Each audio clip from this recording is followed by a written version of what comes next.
Tree, since you can't type, just tell me if you're ready. Or Brock can put ready ×2. Yeah, I'm ready. It seems that Obi is not ready, as he does not know how to spell ready.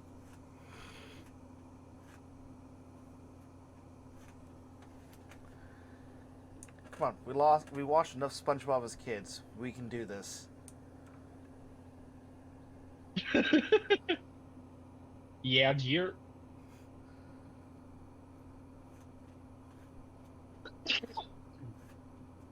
Alright.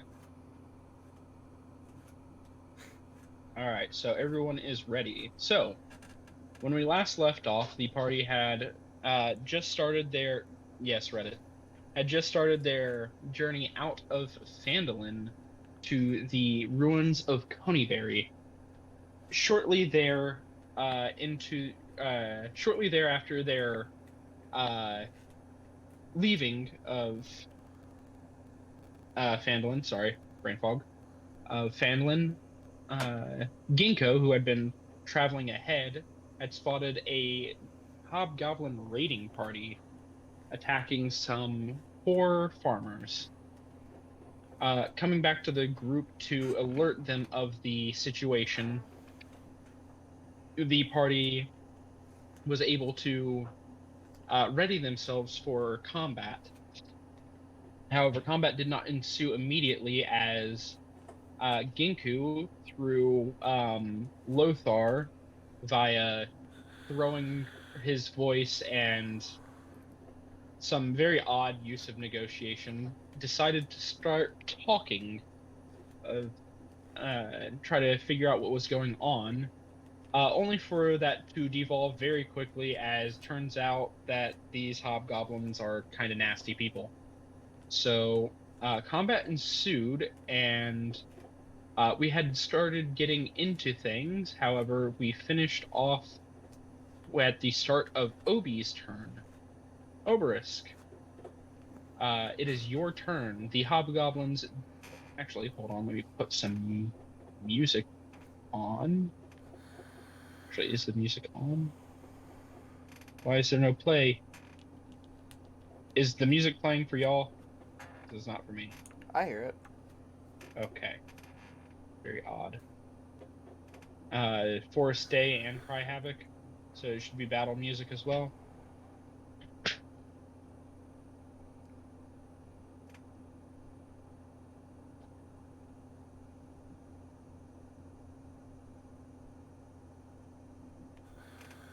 I'm just gonna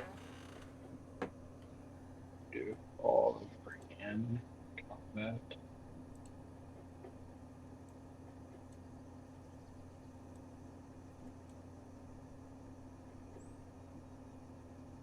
There we go. All right. So Obi, it is your turn. The hobgoblins have not acted, and they are not aware of your presence yet. You have an opportune time to assassinate one of them, if you so wish. Can y'all hear me? I can hear you now. Apparently, I've gone this whole time thinking I was talking to everybody, and then realized my mic wasn't plugged in. Woof. One question before I start. One answer before you start. If we're going to Coneyberry, is there at least a skyline over there? Continuing on with the actual game. I'm not going to attack just yet. Instead, I'm going to move further to the left, like in the shadow of this hut, and stay outside. I want to try and sneak up. Say what? I need you to, because you're breaking line of sight, or you're breaking cover to get to a new set of cover. roll me a stealth check. You have advantage since you are already hidden. Alright, And they are distracted. yeah, that's what I figured.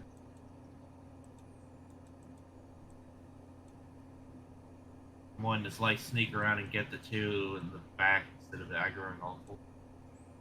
Mm-hmm. So stealth with advantage, right? That is correct.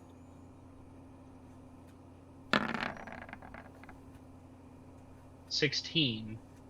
You move into the shadow of the building unseen. As a note to you, Obi, and your assassinate feature, it does not activate it once their turn comes up, so you need to strike soon if you wish to assassinate one of them. Alright.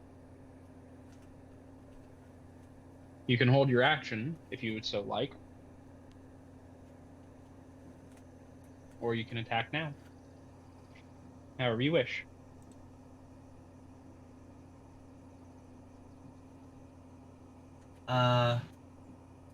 Okay. Guess actual in-game question. Go ahead. The one of the two in the very back, one of them's got a little icon in the top right. What is Yes.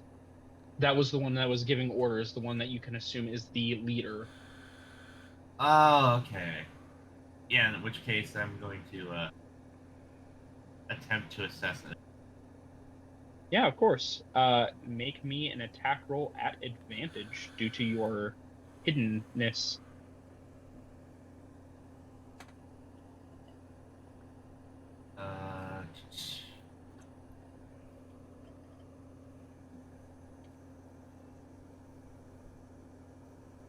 Does the assassinate only work on melee weapons, or does it work on range too?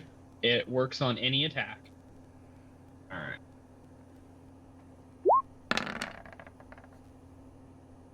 You have advantage, so you can roll again.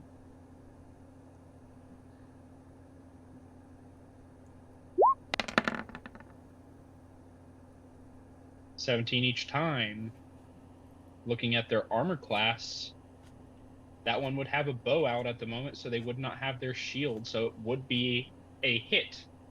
And would I also get sneak attack bonus on that? You would also get a sneak attack. However, I would like you to roll all of your damage, not via your short bow, like how you have it set up.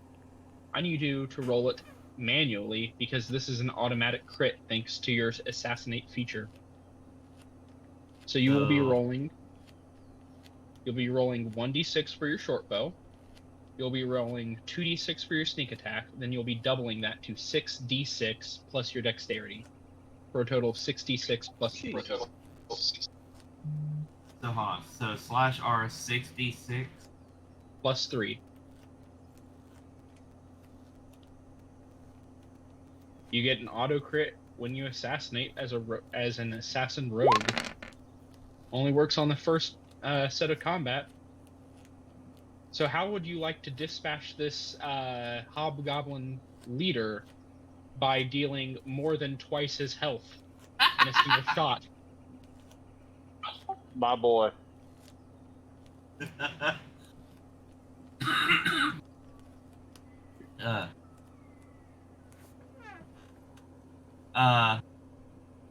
While the enemy party is fixated on Jiraxis, you just hear a slight whistle as if something flying through the air.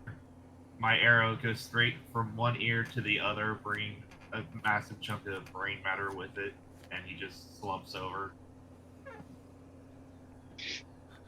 As the hobgoblin captain just...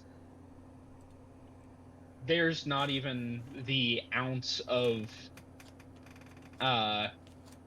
chance of a survival, as he just instantaneously keels over. The lack of anything between his head, as your arrow just strikes more than true.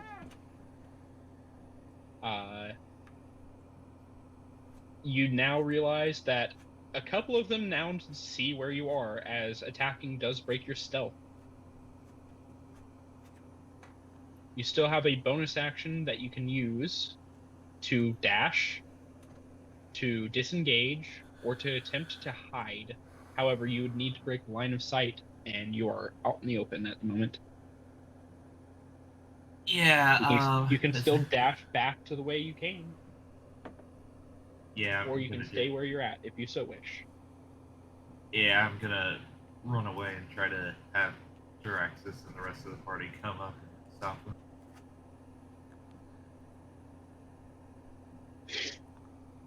All right. Top that, bitches!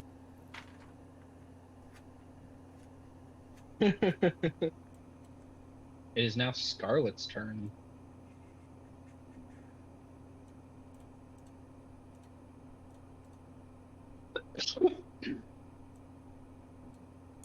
The one Lothar had hit was the one right in the front, right? Yes, that is correct. Okay, I'd say since he's already hurt, she'd probably rush up and fire at the one that's right up there in the front that's already hit. All right.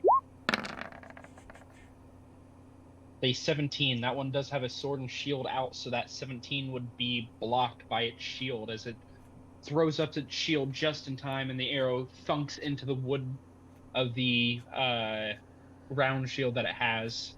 And it grins, then looks back at its dead captain, then its face blanches. You still have a bonus action. I don't know her character well enough to make very good choices.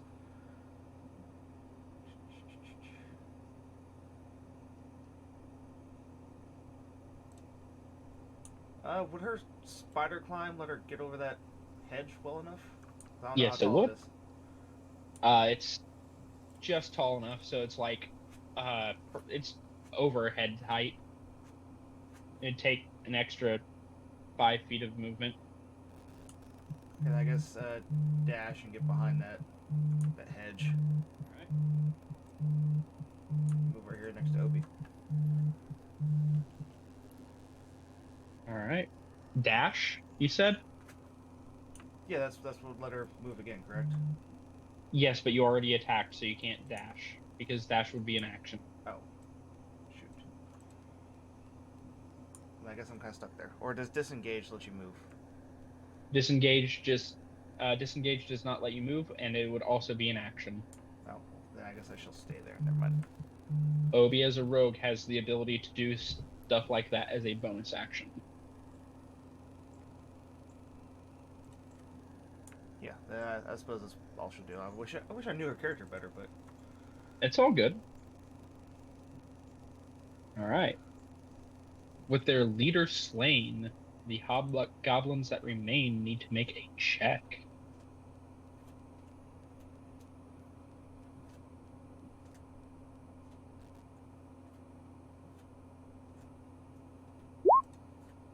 Alright.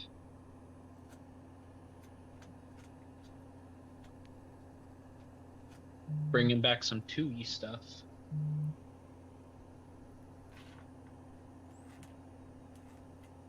Alright.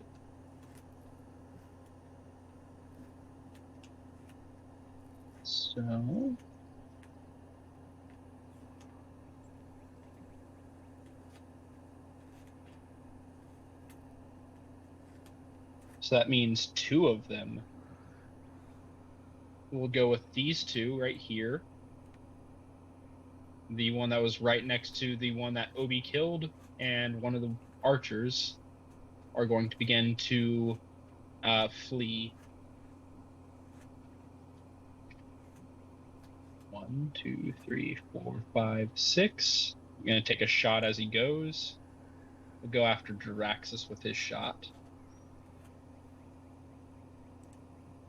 A natural 1 does not hit. This one will also go after Jiraxis with his shot. And a 9 will not hit.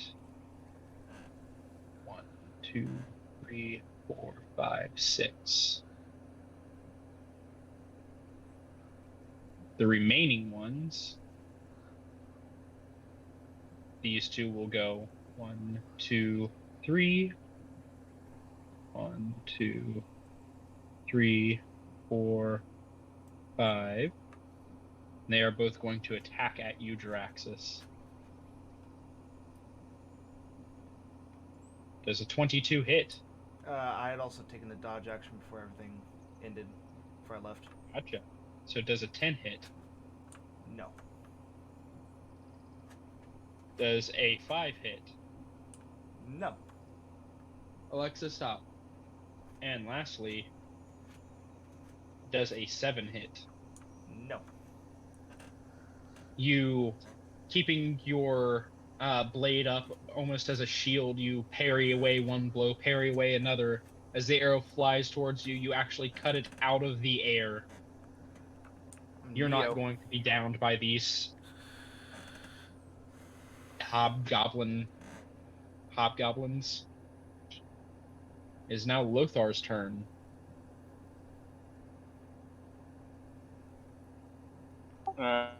Lothar is going to move to here to help his buddy out. And we're going to engage ourselves in some physical combat of the fisticuffs with him. All right.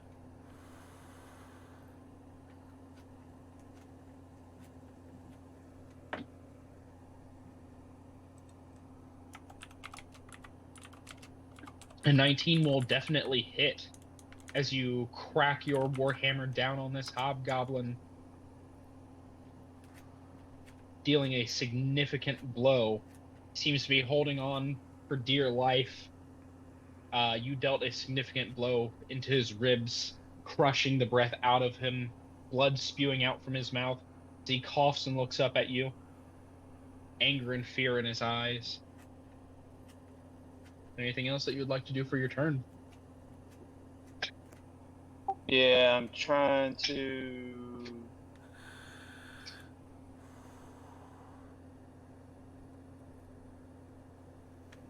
Yeah, I'm going to use my Divine Domain for War, and I'm going to use as a bonus action to do another attack. All right. Show me another attack. A 20 will hit, and you dispatch this hobgoblin handily. How would you like to take them out?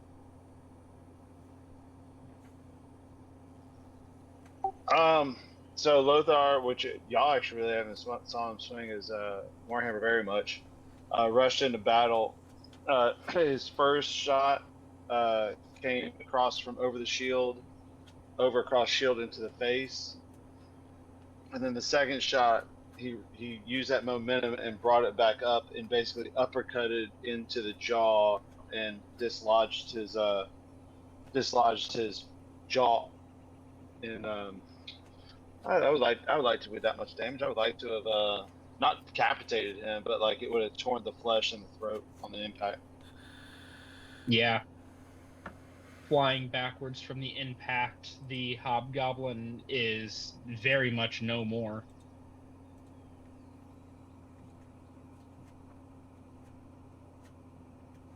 A very gruesome Gallagher of jaw and upper soft palate, as his head almost detaches from his body from the sheer impact of the blow, falling backwards. It is Ginkgo's turn.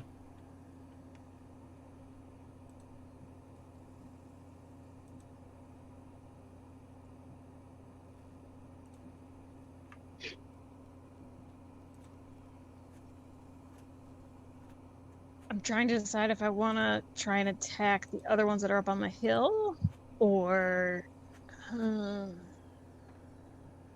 I reach the one near Lothar? The one near Lothar and Jaraxxus? Yes. You would be 5 feet away, so you'd have to use a key point to bonus action dash to get there. Well, don't I have the 40 speed? I measured it out, and you have 45 to get to there. Okay. Brian clicked it and it looked like it was 35. That's what I was asking. Yeah. And you can do 5 and I'll tell you what. If you give me an athletics check to hop the fence, or it'd be an athletics check to hop the fence. DC is 10. If you succeed it, you'll be able to get there within 1 round without dashing.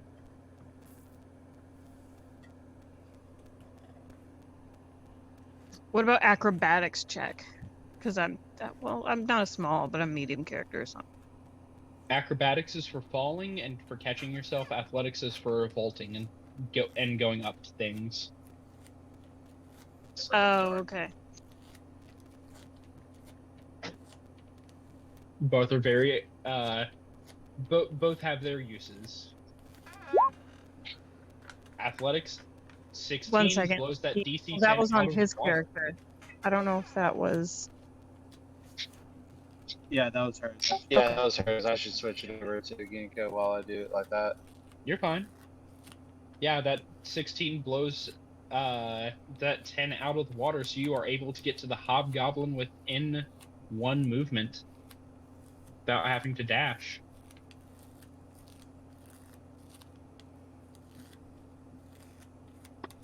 What would you like to do now that you are face to face with this ugly snake-nosed son of a bitch?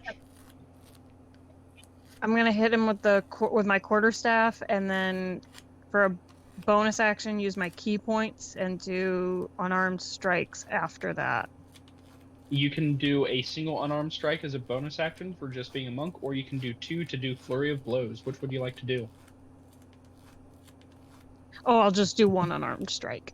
All right, so show me a quarterstaff hit. Yep.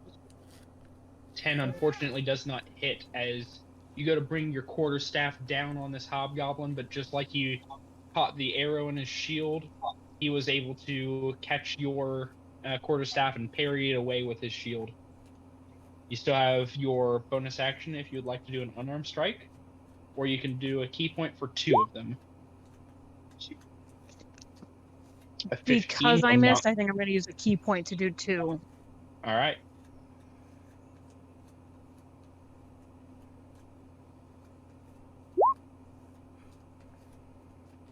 So you bring down your quarterstaff, he parries it out of the way. As you follow up with 2 unarmed strikes, you do get him on the back foot, but you are unable to strike a solid blow, and as your fists and feet just seem to glance off of his armor and his shield. Unable to gain purchase. Jaraxxus, it is your turn. Oh, I'm gonna try to murder the thing. All right. A 21 to hit for 6 slashing. Another soul is claimed. How do you kill him? How do you dispatch? Say, watching him just sit there and block everything just starts filling me with anger, given the fact of being able to see the dead civilians in the back. So I'm gonna picture that I just bring it back, 2-handed, right over top of my head, and bring it right down through his shoulder. As you bring the heavy blade down through his shoulder, his wound opens up and hellfire spews forth. You hear his cry of pain turn into that of the cries of torture and hellfire. As he falls to the ground, another soul claimed for your Dark Master. The rest of you only see Jaraxxus's blade glowing very faintly.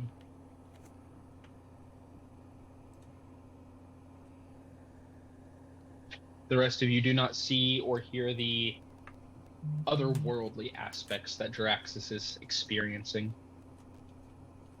It's Lenar's turn. Lenar points out the hobgoblin up on the hill and says, "There's still 1 more. Be careful." He is going to once again attempt to fire some fire. As he concentrates really hard, and he attempts his best draconic attempt at a roar, and spits out a bolt of fire towards the thing. Oh, wrong thing. And misses entirely. But Little you patch tried. of fire. He a little tried. patch of fire behind the hobgoblin as the hobgoblin looks over at Lennar and begins to take aim. Obia, it's your turn.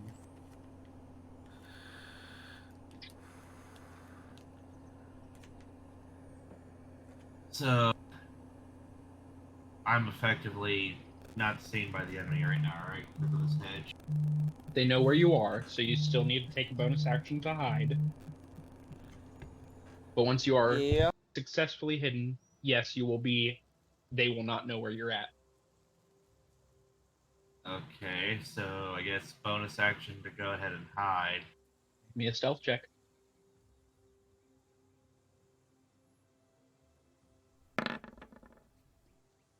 You feel like you are successfully hidden. Alright. Then I'm just gonna mosey on out here and take a shot at him. Make me an attack roll with advantage due to your Oh, wait, you hiddenness. said with advantage? Yes. I'll just roll second time. So 17 and both 17 will hit hit. and then roll So- for sneak attack. Roll your 2d6 for sneak attack.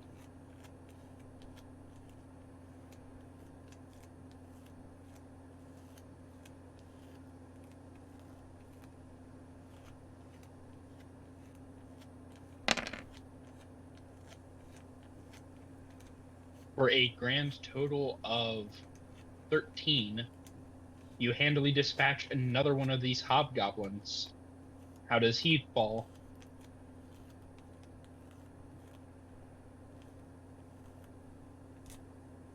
Straight through the eye socket.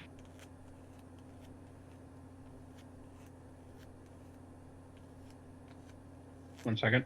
Let's go bite. Anything good? Yes. Food. You take aim as you see his arrow being trained on Lennar. You fire your arrow and it strikes true through his eye socket. The jolt of the blow causing him to jerk as he releases his arrow, causing the arrow to fly to the side, almost hitting Lennar, but burying in the dirt next to him. So you save Lennar's life. And dispatch another hobgoblin.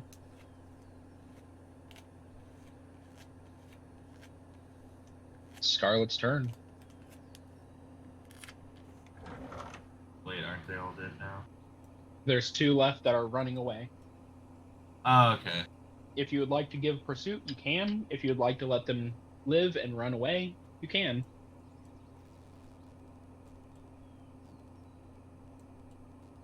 I mean, they're running. By the time we get to them, I figure probably just better just let them run away. That's kind of my thought too. All right. Does Scarlet give chase or fire arrows at them as they leave? No, it just stays back with the group. All right. Then with that, combat is over. As the 2 hobgoblins flee for their lives, realizing that this battle was a lost cause before it even started.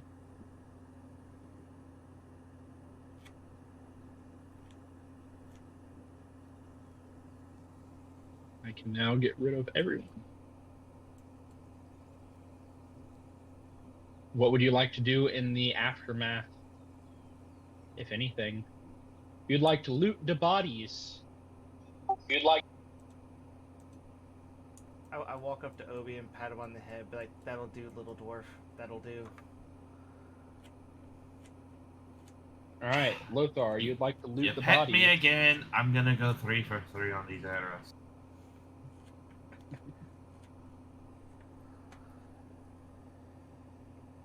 Lothar, can I get an investigation check from you?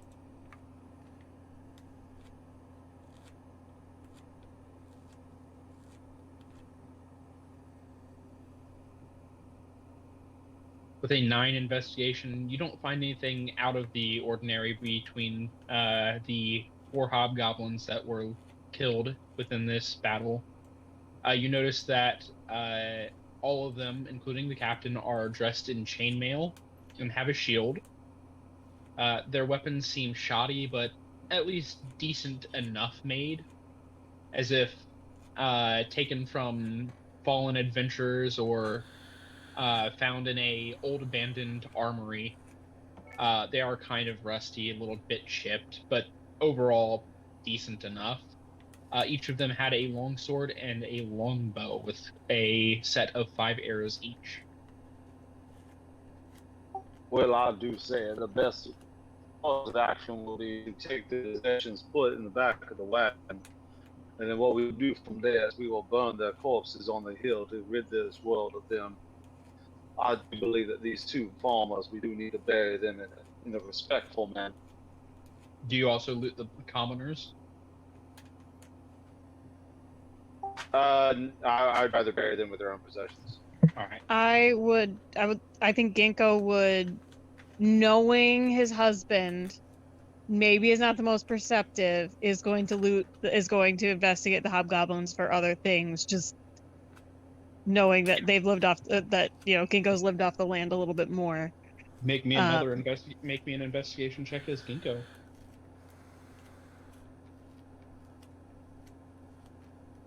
Sorry, that rolls as Ginkgo, by the way. Dang, with a 20. You can tell by the actual plus to it. Yes. With a 20, your search through the hobgoblins as Lothar turns around to explain his plan of taking their stuff and burning the bodies. You're searching through right behind him, and you do notice something that that your husband had not noticed. On the hobgoblin captain in particular, you notice a set of orders written in Goblin, which you do understand. Let me pull up. The orders say simply, Glassstaff has failed. Waylay the adventurers. Buy us time. Black Spider.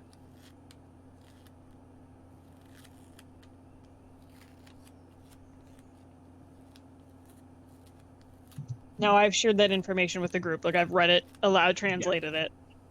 So yeah, just want to make sure.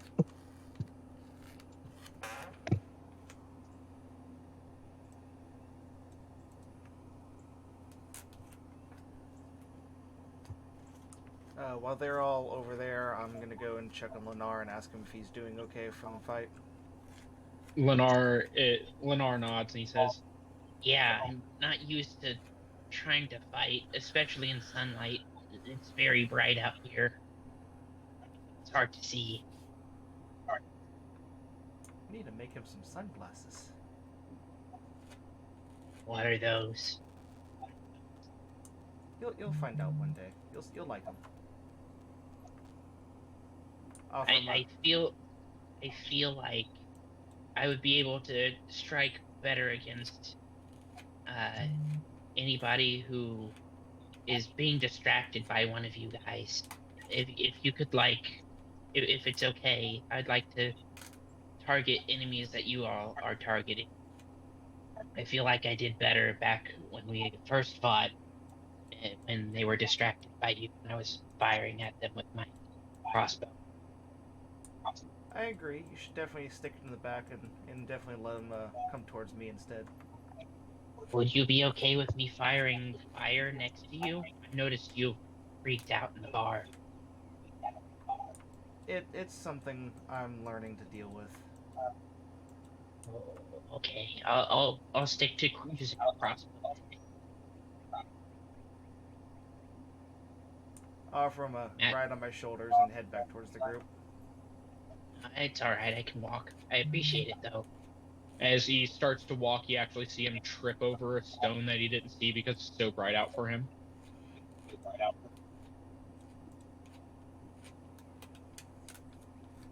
The party regathers. So, Lothar, you said you would like to loot the armor and weapons from these individuals. Is Is that correct? Yeah, it's 4 per, right? Yes. And 20 arrows in total. Is a partnership. Okay. So I'm going to do this. I am going to add in tools a subfolder, or not subfolder, a handout. I shall I shall name it for you guys. Art. Accessed by all players, and this is places where you can add things that are not in the party ledger that are just in the cart. Things that you're not like worrying about buying or selling or stuff like that. Just like stuff that you leave in the cart.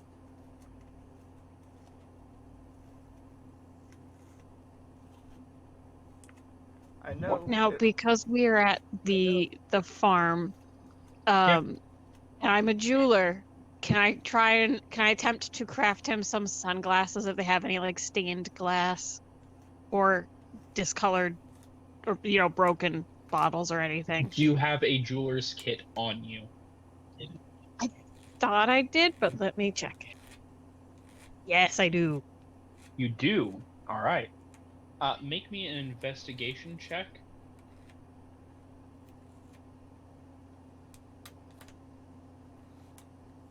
So I can give you guidance for that. With a D4.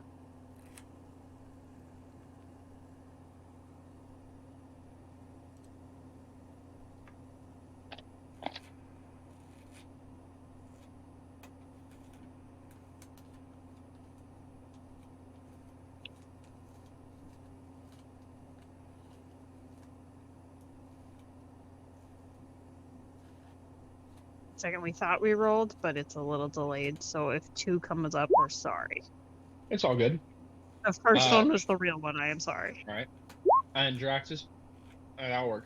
So 21 total. Looking through here, you do not find stained glass. However, you do find glass.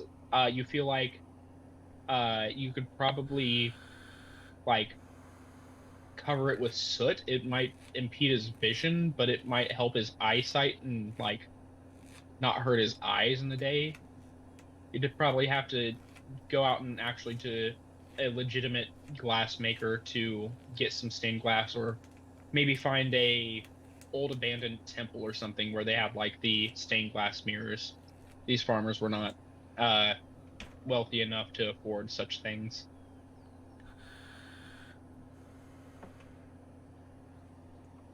I was gonna say it's gonna sound a bit Okay, I'll selfish. craft him something.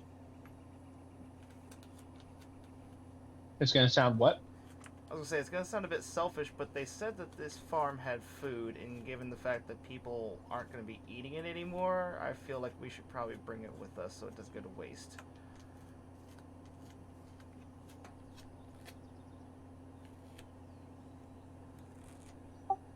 All right. Well, I do not see any issue in taking the food off the hands, but I will not allow us to take their personal possessions. Oh, I don't disagree. I fully agree that we should definitely bury them. All right. Well, Ginkgo with that 21 will also say that you are able to find in the remnants of the houses 3 days worth of rations for one person. So it's not like 3 days for each of you. Just an additional 3 days of rations. It's something. You take My the grandfather moment, would say it's better than a sharp stick in the eye. you take a bit of time to bury the commoners and give them a respectful burial. I assume up on this hill overlooking their property. Yeah.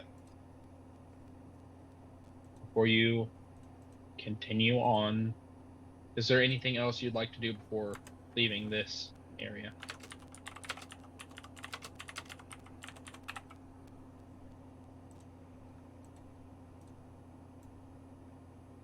I will take that as a no. Not that I can think of. I mean, I would do a prayer, but that'd be about it. Yep. All right. So you've moved your first hex. You have 3 more hexes that you can move for the rest of this day. So, remember, just like last time, you will be moving one hex at a time. If I give you the okay to continue to move, then I give you the okay to, then you continue to move. If you would run into something, you would run into something. So, I say we do the same strategy. Have Ginkgo go ahead, and then kind of scout ahead. all right, is that okay with you, Ginkgo? Yep, I'm a fast bird. All right, Ginkgo, I need you to make me a stealth check.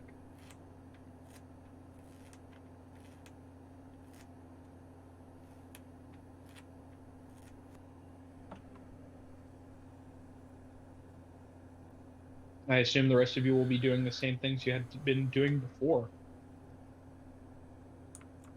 Yeah, I'll drive the cart and wagon, and I'm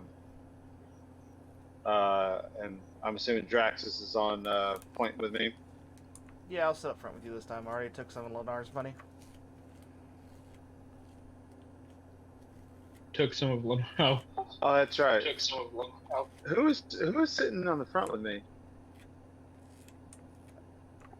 Yeah, Obi, was it you? No, Scarlett said that Scarlett was hanging out in the back end, watching our rears. all right. I'm also facing the back. Well, I think you're sitting up there alone. But I'll watch with you this time. It's all good. I like to keep forward because my husband's up ahead. all right then.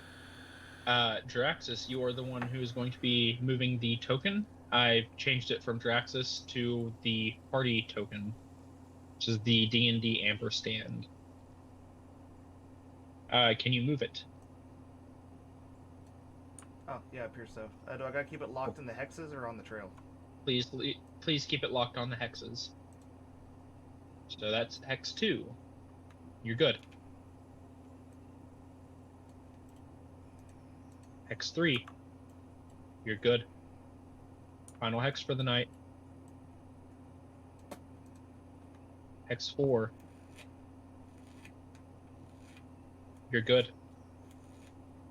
So as evening comes and dusk travels along into night, you all need to start looking for a place to bunk up.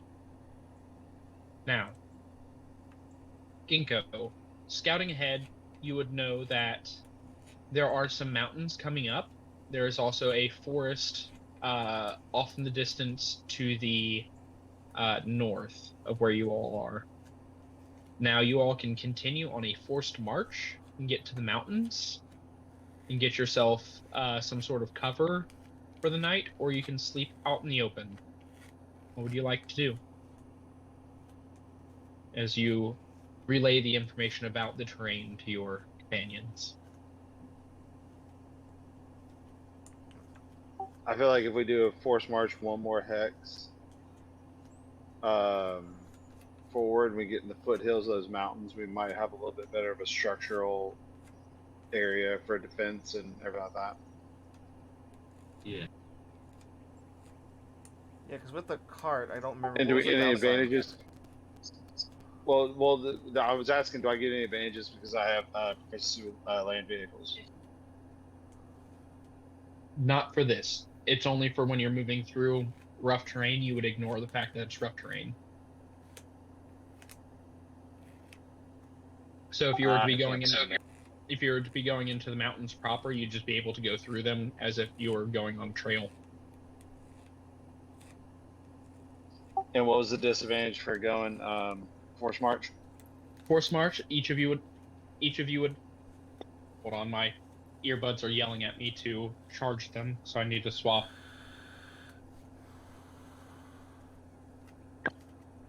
Force march, everybody would have to make Constitution saving throws, and those that fail would gain levels of exhaustion. I mean, we're good for one more. I think it'd be a safer night if we just do one. Everybody good with that? Or I mean, yeah, I don't think sleeping on the open's a great idea. We already got attacked once. yeah, that's kind of where my mind's at. All right. So you need to force march for 2 hours to get to the mountains. So, at the end of the first hour, I need each of you to make me a Constitution saving throw.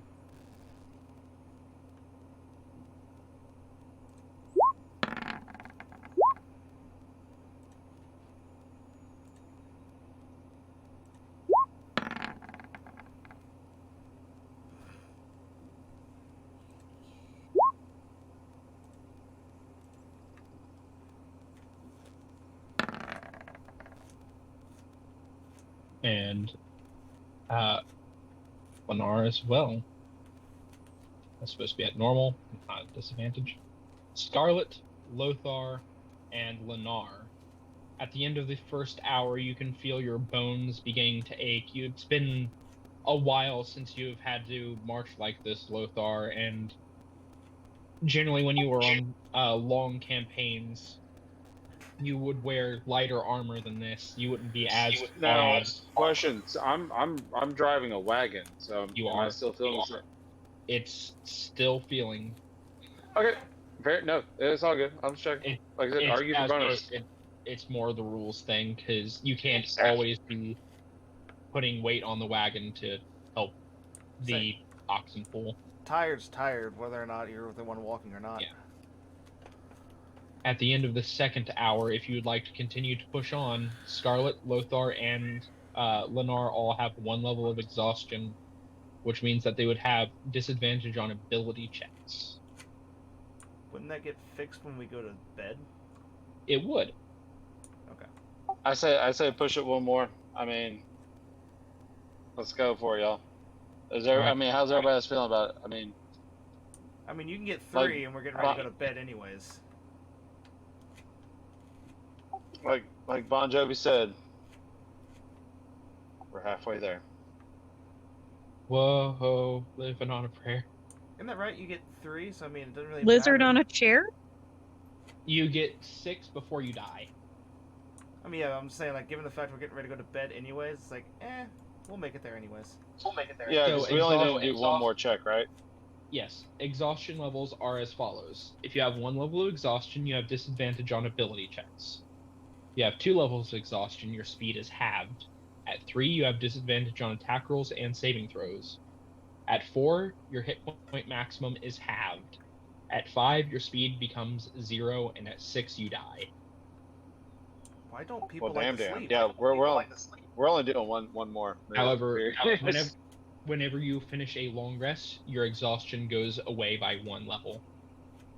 So long as you don't have 2 levels. All right, so there's a chance that I might get hit with it. Okay, all right. But it's ability checks. Yeah, I'm still down. I'm still down for moving. I'll take the hit and risk. All right. And you guys will get in the foothills. I'm moving you guys to the foothills for you. All right. Draxus, Lothar, Scarlet, everyone I need it. Saves.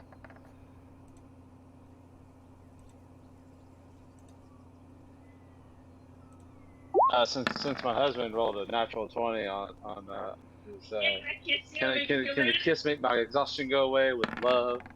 Oh no, we already said we're non-physical. Ah. And Lennar. Lennar and Lothar gain an additional point of exhaustion. However, the rest of you are able hoping the DC 10.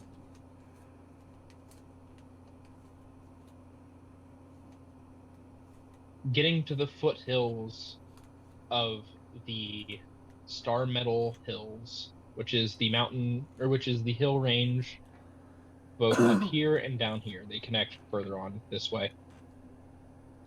Getting to the foothills of the Star Metal Hills, just off the edge of the Tribor Trail, you all find yourselves a decent enough place to rest up.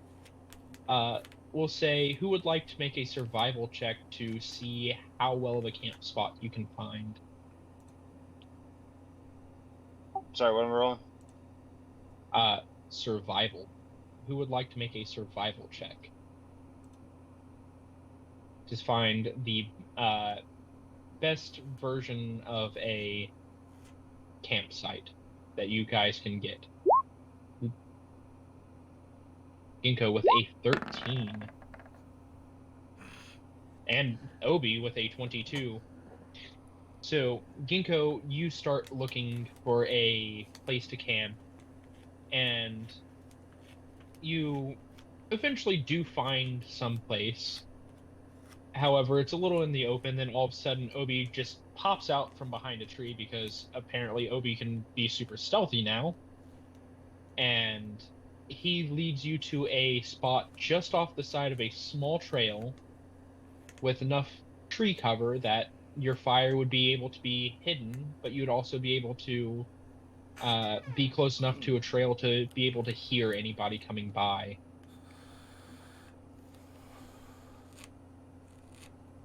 It's a very good campsite. As you all bunk up for the night. Did anybody take damage? I don't think anybody did take damage from that fight. I didn't think so either, but like I said, because I have my I got my spell prayer of healing. That's why I was wondering if if nobody took damage, no worry. All right. Finding a good place to bunk for the night. Lothar, from your training as a soldier, you know that it is pertinent when on the march to keep watch during a rest. Oh yeah, I'm taking first watch. I'll do. I have an exhaustion, but as long as I hit a long rest, I can get rid of the 1 point of it. That's why I was going to take first watch, so then I can rest after that. So I'll go ahead and instruct everybody to go ahead and go to sleep. We got, what is it, 5 people. Mm-hmm.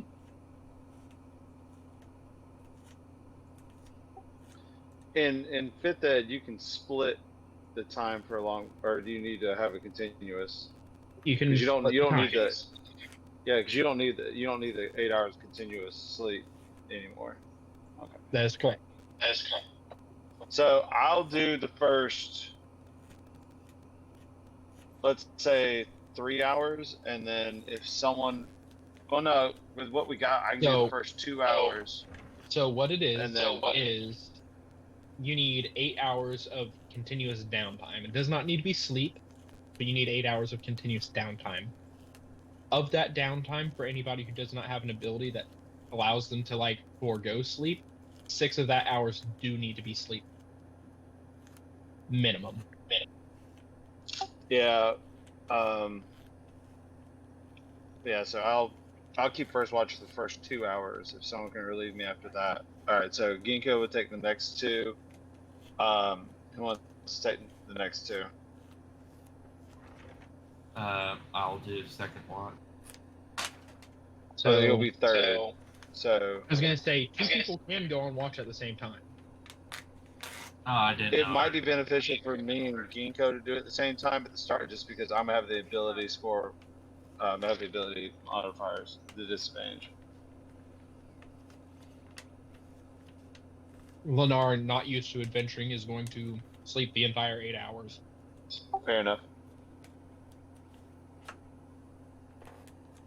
You already say where is Lennar's token? Very good. He's right there. Lennar actually goes up to Draxus. I didn't bring a tent. Can I bunk with you? Is that okay? Of course it is. I was gonna say, you get your butt in here. You need rest. It was hard. Yep. I am very tuckered out.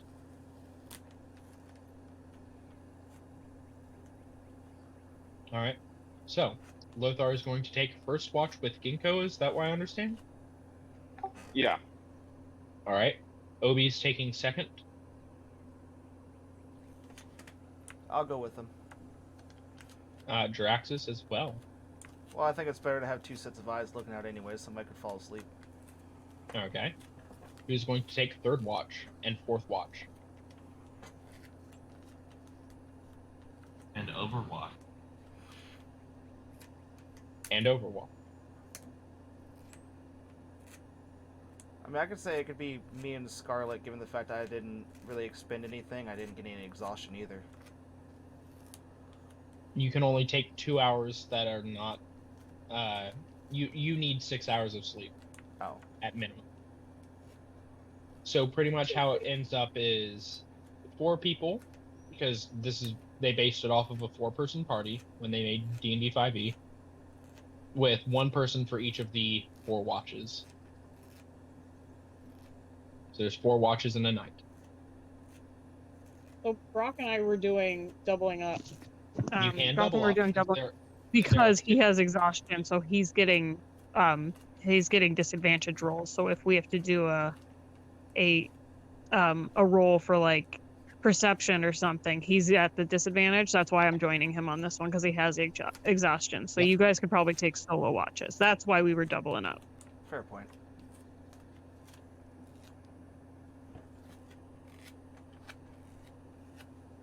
Okay, Obi, you go by yourself, and I'll go after you and then Scarlet.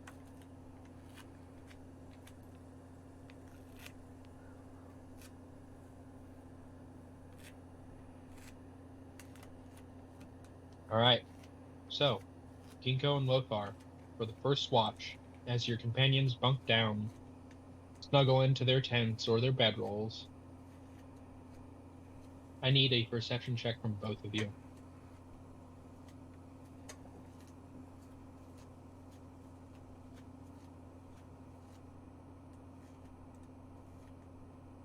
And from Ginkgo, and a disadvantage. Yeah, I'm disadvantaged, yeah.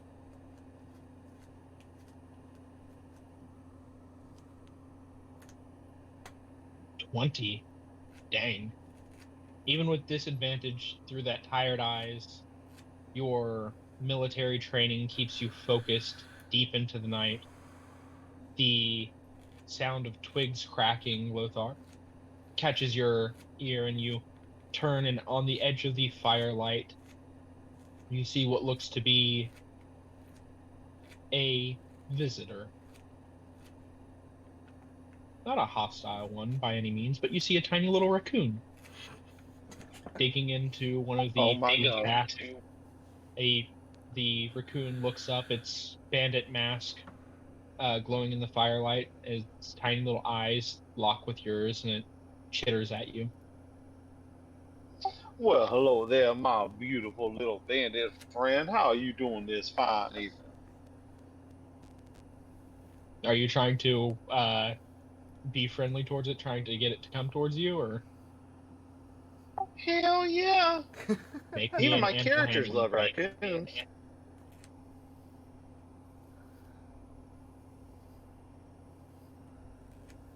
I'm still at disadvantage, right? You have disadvantage, yes. I feel like I should have all the advantages with a raccoon.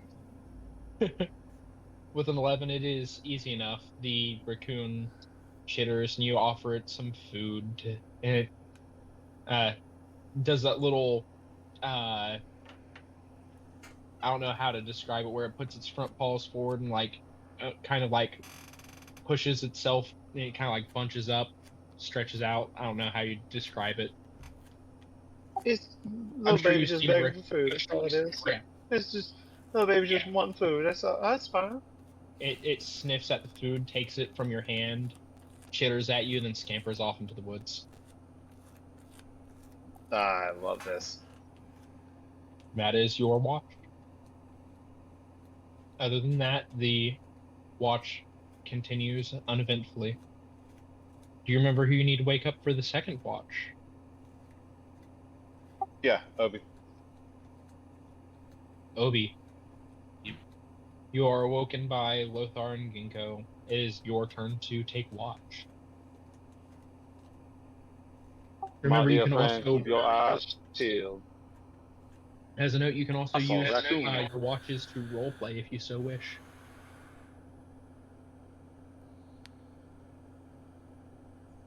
This is not me forcing you guys to roleplay. It's just a common thing that happens in D&D games. Roleplay on watch. That's fine. I tell them to just hurry up and get fed while I start.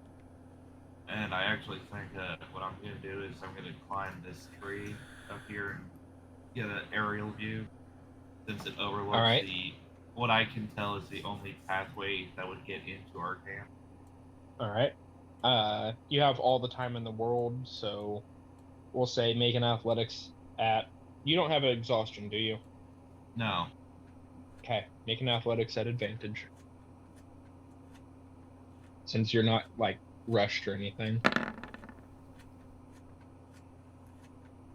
With a 17, you climb up the tree easy enough and get yourself a hunter's perch. Make me a perception check for your time on watch.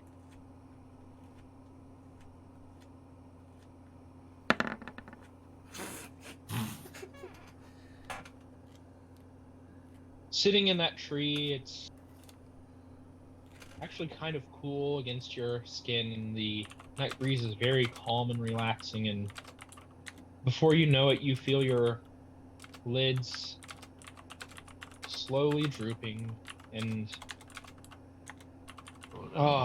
it's a bit more tired. You're a bit more tired than you had originally thought, and next thing you know, you're asleep.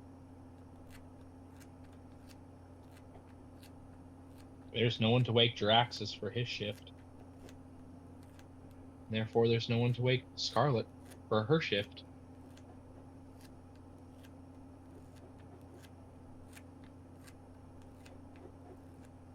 Morning comes, and Obi, you awaken to find yourself in the tree, right where you had left.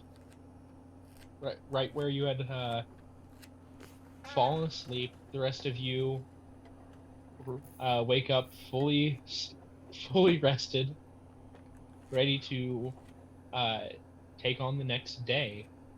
And it's obvious that we're all very young and spry because not one of us had to get up in the middle of the night to take a piss. So, good job.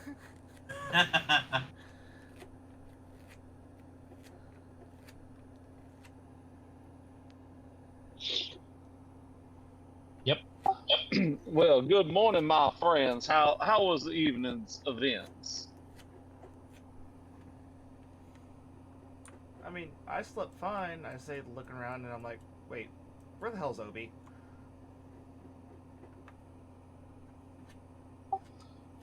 What do you mean, where's Obi? He should be sleeping in his tent right now. His tent's empty. I slowly turn around and I look up. I see him sleeping up in the tree. I grab one of the rocks from the fire and I chuck it up there, hitting the branch. Obi, you are awoken. What? Dumbass, you're supposed to wake us up. Well, you're awake now, aren't you? Yeah, it could have been with a knife at my throat. You're supposed to be awake. Do you not know the definition of awake? I mean, I know it's in English and not Dwarvish. I know the meaning of the word. This branch was just very comfortable. Get your ass down here and help me pack up the tents. I go over to the wagon to make sure nothing happened to it in the middle of the night. Lothar, roll me a d6.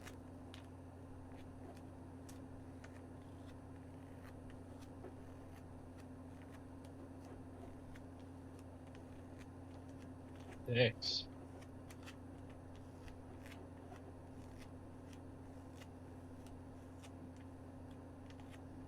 Nothing is amiss with the wagon.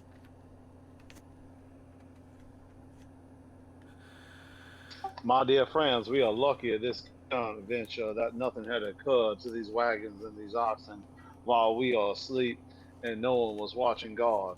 We do need to make sure we are much more vigilant in the future.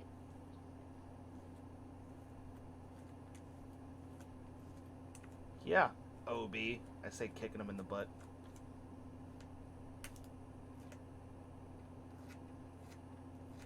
I just glare at Jaraxxus with the, I know I fucked up, quit rubbing in my face. Tell me the truth. Were you drinking? No, actually. It's probably why I fell asleep so quickly.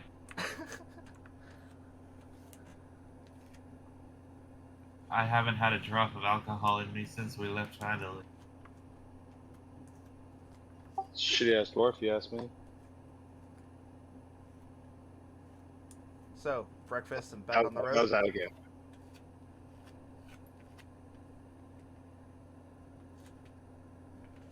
All right.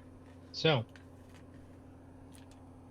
I want to do an investigation around the campsite just in case something came and watched us.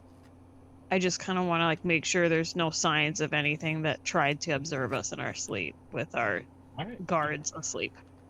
Ginkgo, make me an investigation or perception or survival check. Can we keep going down the list? No, just choose one of them. You've been With rolling a so well all 5. night. And now's the downfall of your rolls. With a 5, you don't seem to notice anything that would be really amiss. You guys found a really good camping spot. In fact, it was probably the fact that Obi found such a good camping spot that you were unaccosted throughout the night.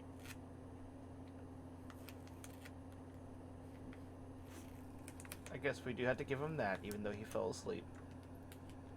Yeah, see, it was all part of my plan.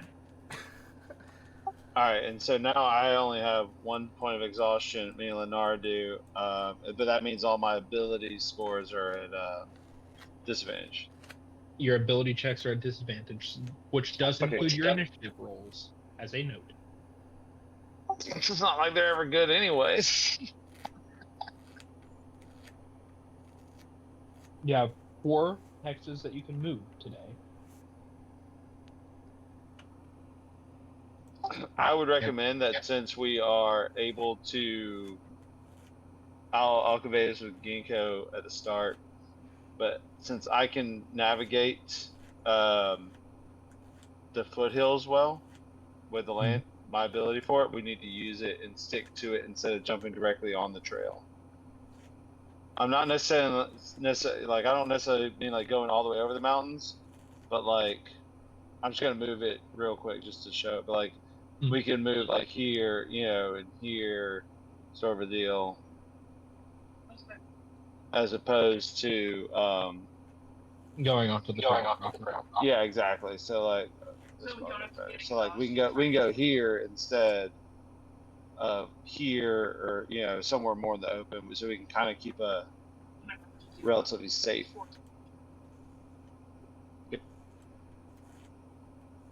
All right.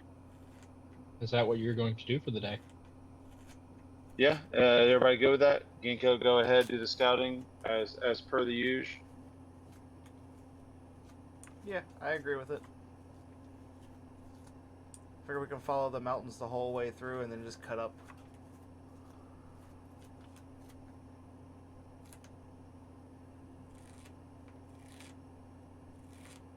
All right. An 11 stealth. You feel that you are aptly hidden as you guys go out on your journey. Begin moving your token.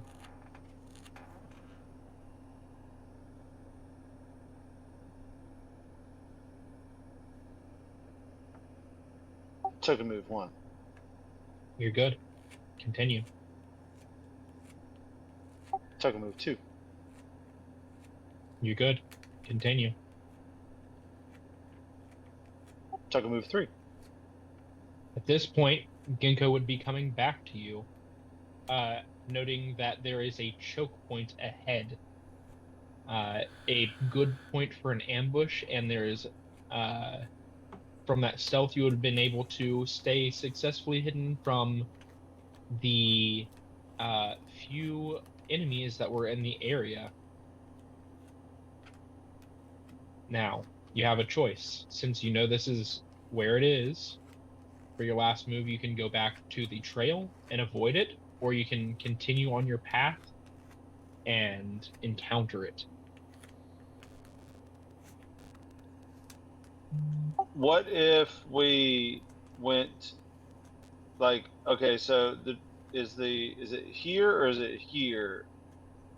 So which one of these were the ambushes at? This one. So we could feasibly move here and still make it to Coneyberry. Like we go here, we can still go 1, 2, 3 tomorrow. As a note, here you would still be technically in the foothills. Okay, if that's the case, then I'd rather just do that then. If we can still have the relative cover of the foothills. Yeah, well the problem is there's kind of the ambush. We have to get all the way around it, and I don't think we can get around them. So the question also is, how many enemies were there? Ginkgo, you can make me a perception check if you'd like to get a number.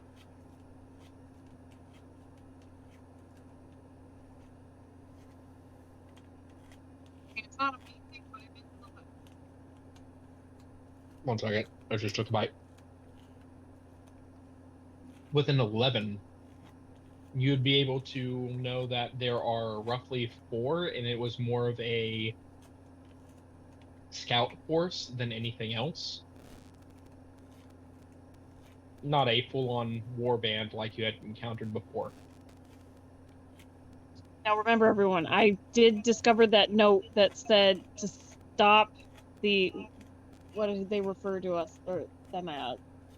Like, Oh, they wanted to stop us or slow us down. Yes, they wanted to slow you down.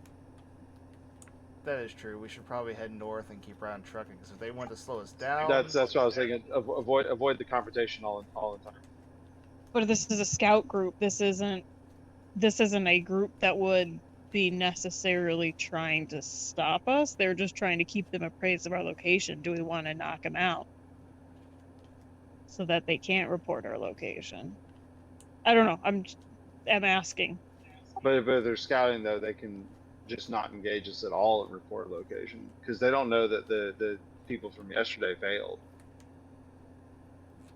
Oh shit, they might too escape. Fuck. Yeah, I agree with saying avoid them entirely, because if we even go near them, then they know where we're at. But if we avoid them, they don't even know where we're at, period. I'm gonna say avoid the combat in general. I mean, Lennar and I are exhausted still. I figure if we just avoid the contact, if we can, and just keep a vigilant eye tonight, it should be okay. I'm hoping. We'll see. Agreed. I say go north. All right. Just be aware of those 2 hobgoblins that ran away. They might come at us at night, so everyone sleep with at least, be prepared. Yeah, OB. What? Alright, so we'll post up here for the night. All right. I need another survival check to see how well you can find a camping spot.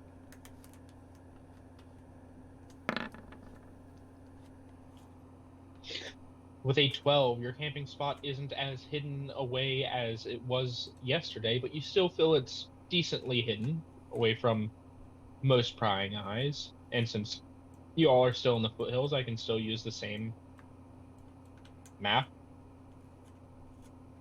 12 once again. Same thing.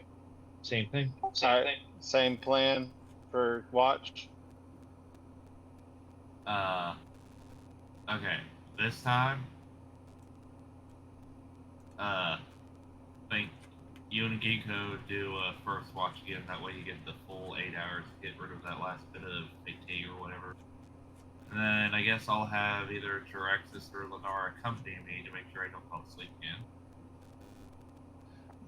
Can we get Lennar to help him on this one?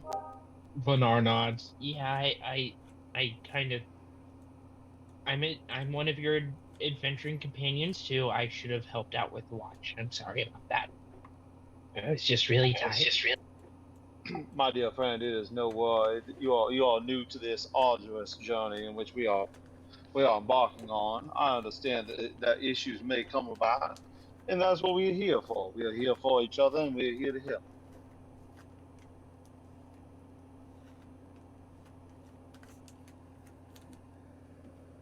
All right, Alright. so Ginkgo and I will take the first watch. All right. Make me a perception check, each of you. Remember, you still have disadvantage on your check. 8.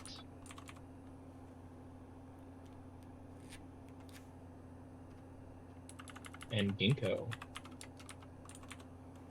14. Honk shoe, honk shoe. Ginkgo, the night is fairly quiet. You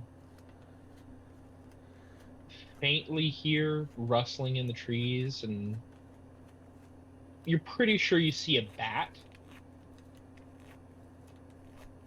but it looks a little odd. Not quite a bat. What do you do? Did my husband fall asleep? Because I wake him No. up if he did. Okay, okay, He did not roll a natural 1. He is not asleep. okay. I only do the you fall asleep on a natural 1 thing. Okay. I remain quiet and I point at it to, or I point to it and I try and nudge Lothar.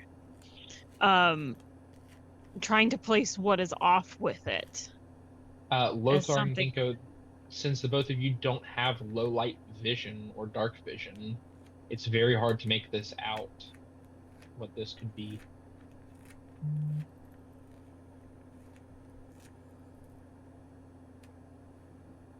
One second, I'm checking something. Yeah, go ahead.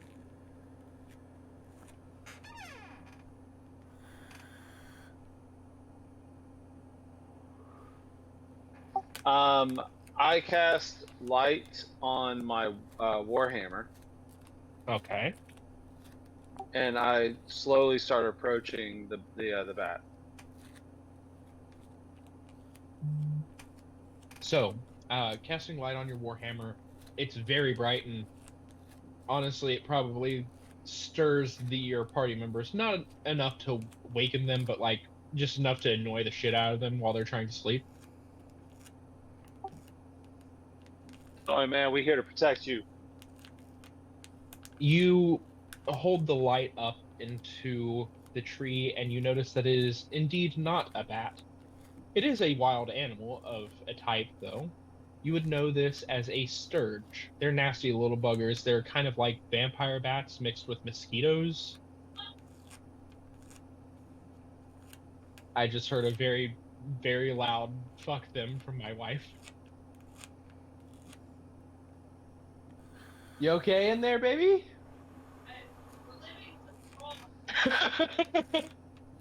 I they're- realized that I had pushed a token. I'm reliving trauma. They are harmless by themselves. Well, they're not harmless by themselves, but they can be quite a nuisance in a bunch. They've been known to take out cattle fields when they are in swarms. But one by itself probably wouldn't attack.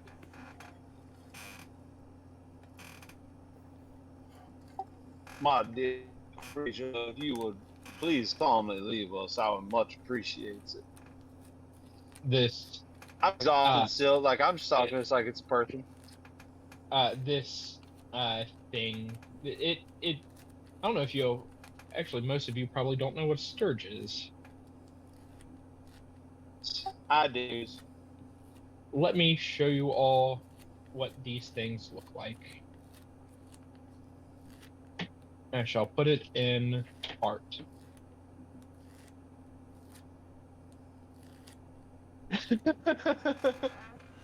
That is a sturge. Kill it with Ugly fire. guys.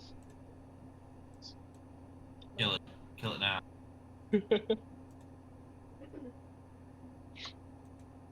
Why does it look like an anteater mixed with a bat? Because they look like that. They actually have 4 sets of wings, or they have 4 wings, 2 sets, and they have a proboscis, kind of like that of a mosquito.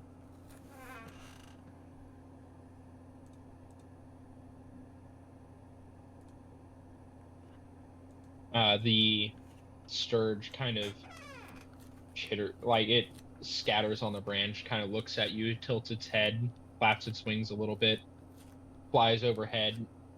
Doesn't exactly attack you, but just like it gets in your hair a little bit before flying off.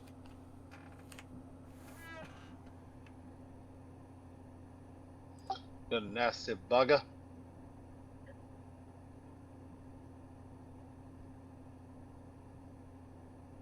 I listen in case there's more to hear if there's a swarm nearby, just for safety. With your 14 perception check, you only would have been able to notice the one. Whether there's Okay. a swarm out or not, you don't know. Perhaps it's pertinent to tell your companions. How much into our watch is this? Is this close to the next watch This person? is close to the Like, next watch, yes. Then I say when we wake up Obi and Lennar, we let them know to be vigilant about this part. All right. No need if there's no issue. Let people sleep. All right. Lennar looks at you guys as you tell him about the sturges, and he says, Yeah, I've seen other miners when they. One of the caves that we went into, there was a horde of sturges. I've never seen a man become mummified before that day. It was terrifying. Yeah. and then he goes over to like his blanket and he pulls it off and like wraps it around himself to like give himself extra protection.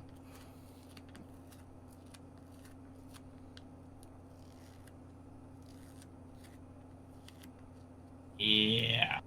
Hopefully I don't have to see one of those. As I said, fuck My those dear guys. friends, it is your turn. Yeah, really, fuck those guys.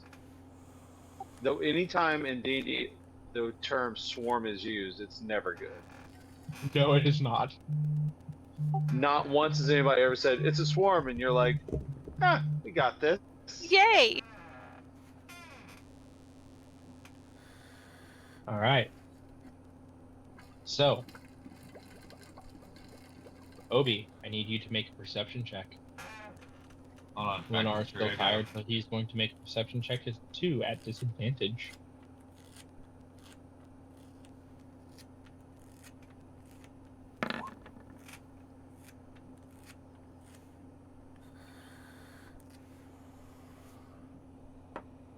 Obi, as you take your watch, Lenar is very skittery and nervous as he's looking around, and it's kind of distracting almost. And you climb up into your tree as before. I'm not going to have you roll again for it.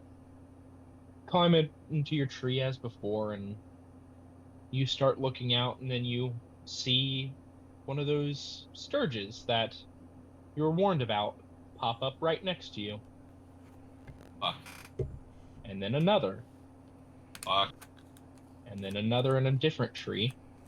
Oh, No, son of a fuck. bitch. And then another. And you realize very quickly that the place that you have chosen for camping must be very close to a nest of these things. As I get to place these guys throughout the map.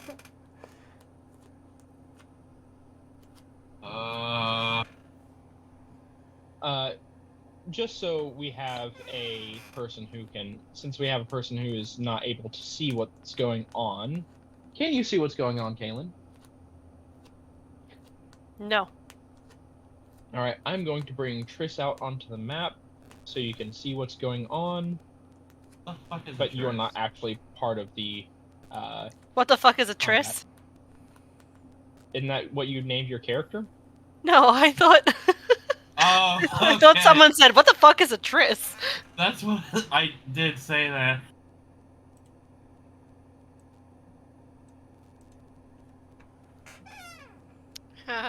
Yeah, that's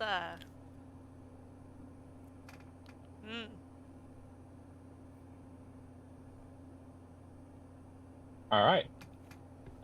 Obi, would you like to roll initiative, or are you going to try to not fight these things in some way or form? How are you going to go about this? Are these things hostile or relatively passive? You see one of them like start to like skitter up onto your leg, and it looks like it's about to pierce into your leg to get some blood. Yeah, no, I'm climbing straight down from this tree and waking everybody up. All right.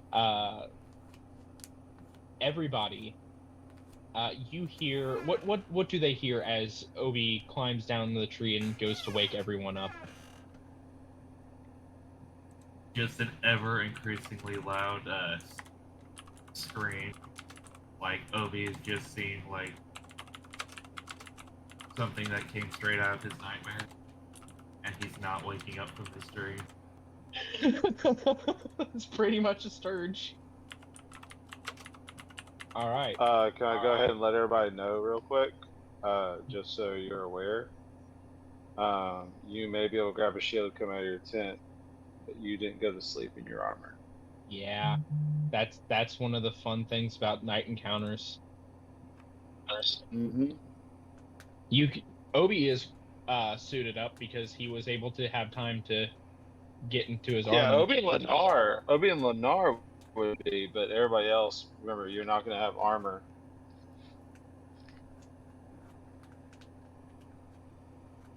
Just saying. I mean, I'm going to grab my shield as I'm running out, but that's it. So, I need some initiative to be rolled. I don't want to. Yeah. Just because I am nice, I'm going to have the Sturges go in 2 different sets rather than all at once, because all at once means death.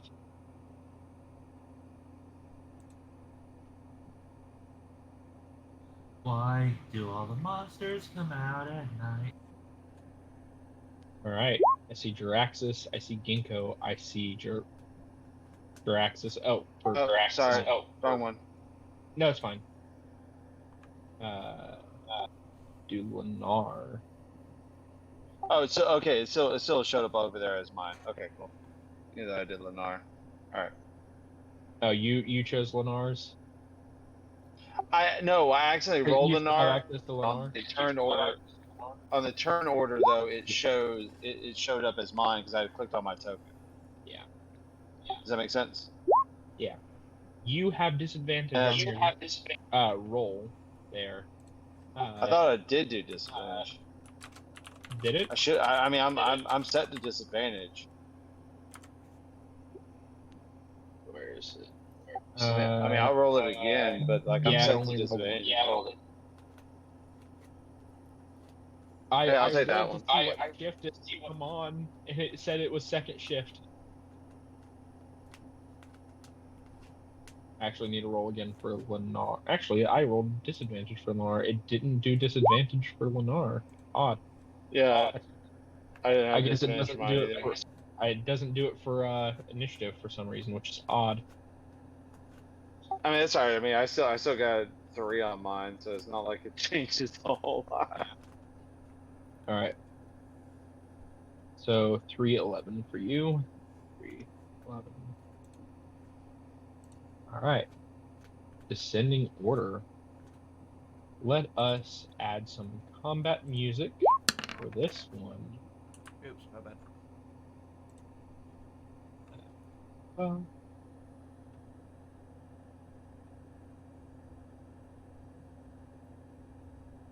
All right. As the Sturges buzz down, looking for a meal on easy prey.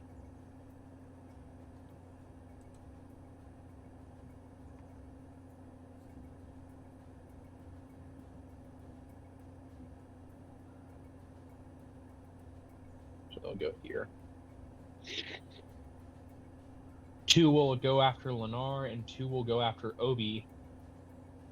And because I'm doing it in sets of 5, one will also go after Draxus. As you come out of your tent, immediately accosted Draxus. I just explained to Eva, I told her, I was like, you know, you're the only one that's not really hurting because you don't wear armor. Monks. Alright, so against Lennar, 21 to hit, 10 to hit. Against Obi, 15 to hit, 15 to hit. Against Jaraxxus, who has no armor on right now, so his AC would be 10 plus dexterity modifier. That is a 10 to hit. So, Lennar will be struck by one of them. Jaraxxus, or Obi, what is your armor class? 14. So you'll be struck by 2. And Jaraxxus, what is your armor class not wearing armor? You just said 10? It'll be 10 plus your dexterity modifier. Oh, so that'd be -1, so it'd be 9? So then that will also If it scared your sheet, I'm sorry, you can click the check mark for your armor, and it'll adjust your armor class accordingly. Alright. Found that out. Against Lennar. Lennar will take 5 points of damage.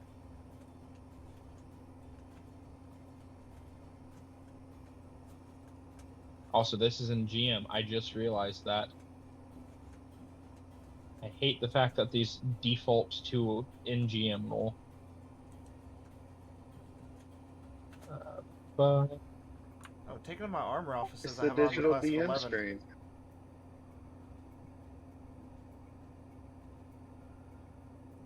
alright. You have Dex? Dex is What's that? your unarmed. So 5 damage. So Sturge attaches to the target. So this Sturge is now attached to Lennar.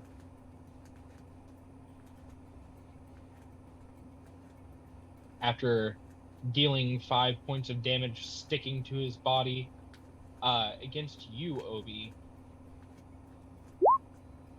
4 damage and 6 damage. You take 10 points of damage.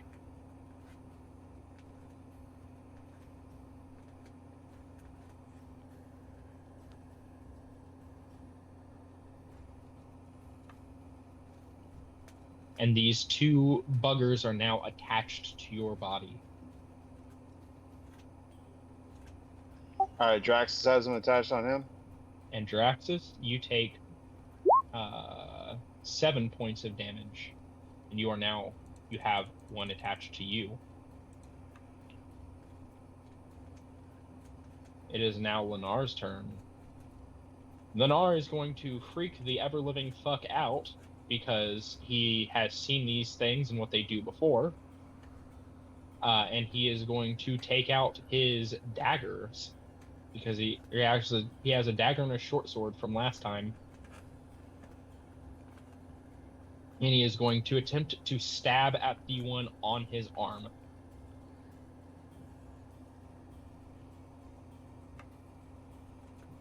He does not have disadvantage because he is not in sunlight. And he hits it, and the thing pops like a bloody zit. Okay, Lennar. And he sees his buddy being accosted, so he's going to run around to this side and attack one of the ones against you, Obi, with his offhand dagger attack. Has advantage. 1 second.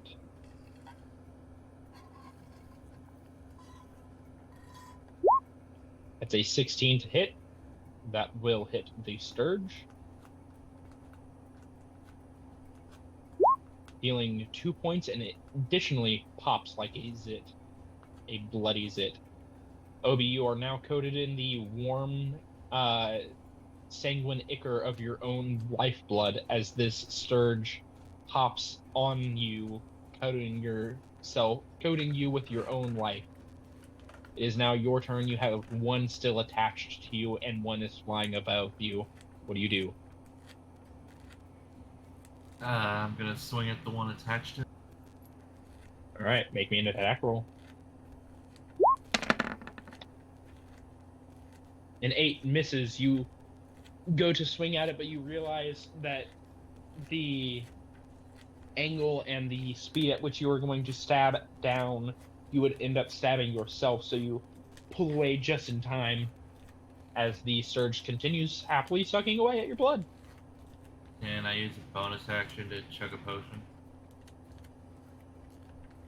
You may.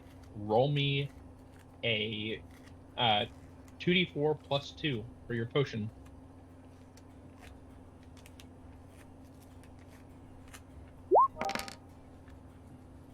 I feel like I'm gonna be using prayer of healing tonight. You heal 4 points of damage.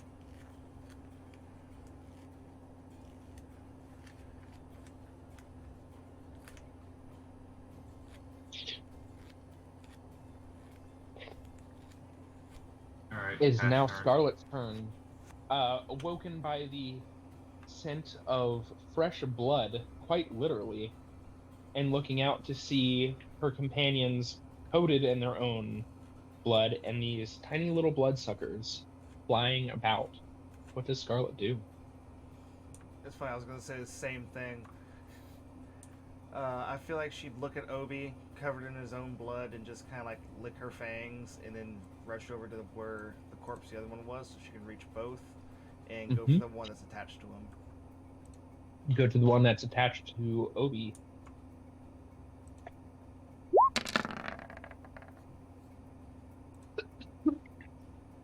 A 14 will hit as this remaining scourge that is attached to Obi pops rather violently. I feel like she'd look at him and just like grab his arm that has the blood on it and lick some of the blood off. She does that. Ginkgo, Did you wait till after they're all dead to start with your horny blood shit? you now realize that Scarlet is licking blood off of Obi in the middle of a battle. What do you do?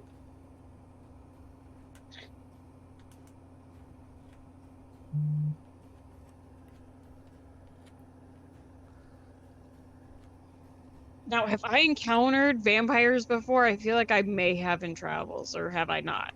You have heard stories, but an actual vampire is very rare to encounter. You have heard stories of these things, these undead abominations. Okay, I stare at her wide-eyed, but I also realize we're dealing with a swarm, and I'm like, that's a problem I could address later. Let's move past it. I am going to. I have 5 darts, so I'm going to use some of those darts.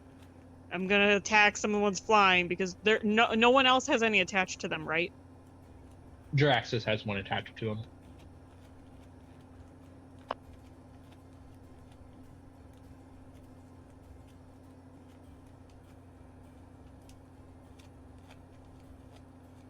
Do we know the location of all of them? Because I mean, I'm looking at the map. I see the 3 are behind my character. Okay. Any of the ones that you can see, you can see.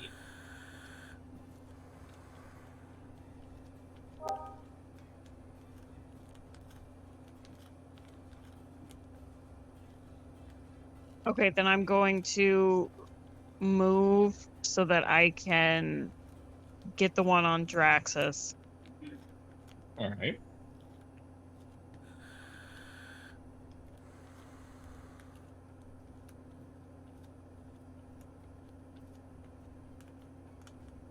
With a 23, throwing the dart into the scourge, it strikes true. Roll me some damage. Draxus, you Draxus, you hold up your arm as Ginkgo readies one of these describe your darts. What are they? Are they throwing stars, throwing knives? How are you flavoring your darts? Or are they literally darts like for a dartboard? These darts are fashioned from teeth or bone of predatory animals. It's just kind of a whatever was around that I could sharpen and file down to something fairly narrow and long, but usually it's made out of probably a long tooth or claw bone or something. These ones that I am throwing are just like a shattered femur bone. They are very long and narrow. Almost look like like a porcupine quill or needle that I'm throwing from the one that I threw this time. It's very So, just hard bone. looking over, you see Genko pull out this very long, thin bone shard that almost reminds you of like an acupuncture needle from how thin and long it is. And you hold up your arm, seeing what he's about to do, and you see Ginkgo flick the bone shard through the air, and it pierces the sturge, pinning it against a tree. The blood that it drank from you already seeping out onto the ground. The sturge is no longer attached. I thank you, mighty, mighty wide. Do you know how many of these damn things there are?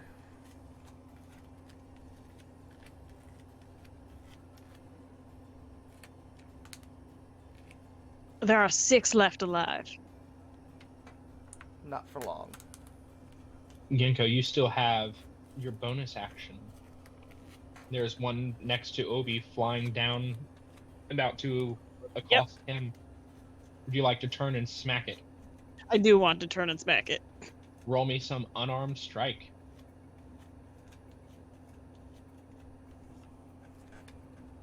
With a 12, you go to smack it, but it's just out of reach, just barely.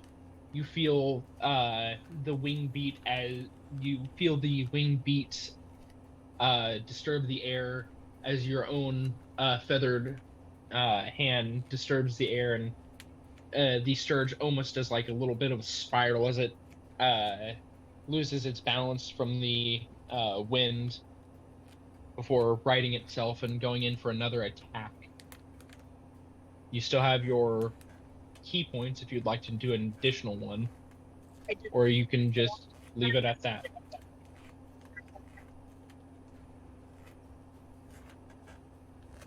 The 22, it goes in to bite you. It's proboscis zooming towards you. How do you take it out as it goes to attack you?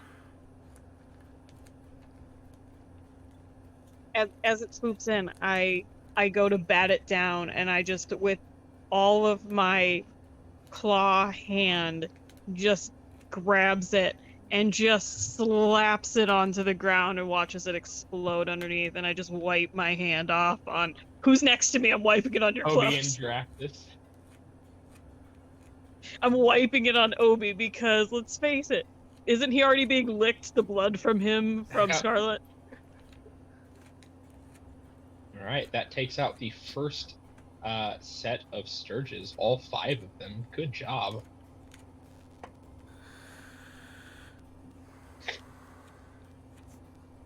I hate these things so much. You're supposed to. Yes. Yep. The second set of sturges fly in. One against Ginkgo, one against Jaraxxus, one against Ginkgo, and 2 against Lothar. So, the 2 against Ginkgo.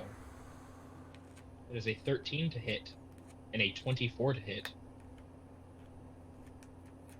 I do believe the 24 will hit. 24 will hit. The 13 won't. 24 will. Ginkgo, you take 6 points of piercing damage.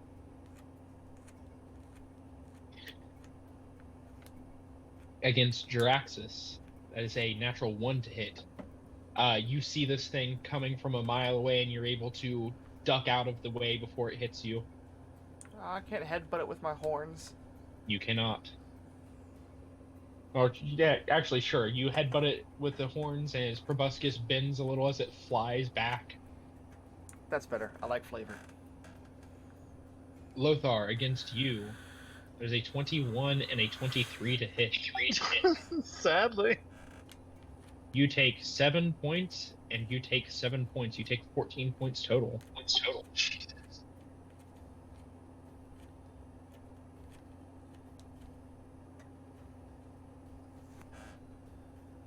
What the hell with these bitches? Lothar, it is your turn. As you have two I'm of them surprised attached that- to you. With it being attached, am I allowed? Can I make a melee attack? You can make a melee attack against it. Okay.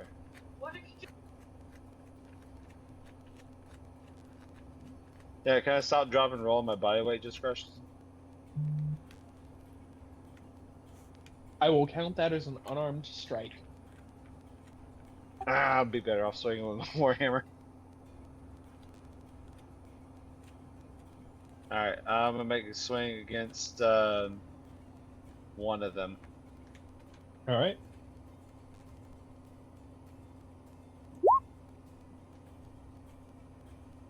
I don't know why you have disadvantage there. I saw a disadvantage marked on my thing. But a 9 will hit as this Sturge pops like a, once again,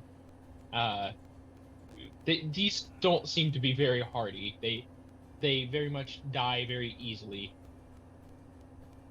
Alright, and then I'm going to use a action to do a my bonus action for an extra swing. All right.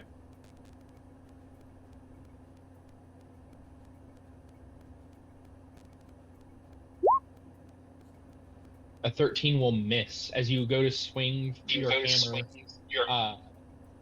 It being Hold on. so close to you. Oh, Hold on. okay. I'm gonna channel my divine Okay. energy and then get a +10 hit. Then that will definitely hit with a 23. F that You guy. kind of close your eyes a little bit, praying that you're not going to break your arm as you try to swing this hammer down to get it off. And you feel tears blessing illuminate your hammer, the light shining through behind your eyelids, and then you feel it detach from your arm as the hammer swing strikes true. Both of these Sturges that were accosting you are now dead. F those guys. I like how you use both of your divine abilities to get rid of Sturges. Yeah. I hate them so much. Draxus, they're all around you. 3 of them. 2 of them are, one of them is attached to you. 2 of them are attached to Ginkgo. What do you do? I just realized I probably should have cast Hellish Rebuke, given the fact we're getting ready to go to bed anyways, and this is the night, but that's a bit late for that. You do have a spell in your arsenal that does AoE damage for everything around you, but that would hit Ginkgo as well. Word of Radiance would hit Ginkgo? It would hit Ginkgo. I'm pretty sure. Doesn't it say all creatures, or does it say all creatures of your choice? It says each creature of your choice. Then it would not hit Ginkgo. So that's what I was planning to use. If they didn't come to me, I was going to go into the trees after them. So that's what I was going to use. All right.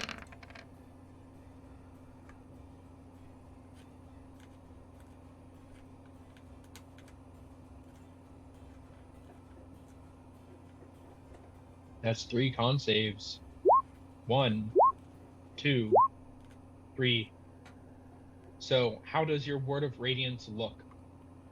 I'd say it's just kind of like a bright yellowish light that's also tinged with red, flaking through it like sparks as it kind of bubbles out around for me. So, Draxus, you call upon divine light, and almost like a fire radiating out from you, 2 of these Sturges, the ones that were accosting Ginkgo, get blown away. as both of them die instantaneously from the 2 damage that you dealt. Hey, but it killed them. That's the point. It did. Lenar sees you being accosted, and he is going to, he musters up the courage and says, I'm gonna try fire. Is that okay? It's better than dying. I'll deal with it. and he is going to let out a firebolt against the last remaining Sturge and hit with a 20 That's my boy Lennar. for 8 fire damage. Zach, As the Sturge drops to the ground with a crispy crunch.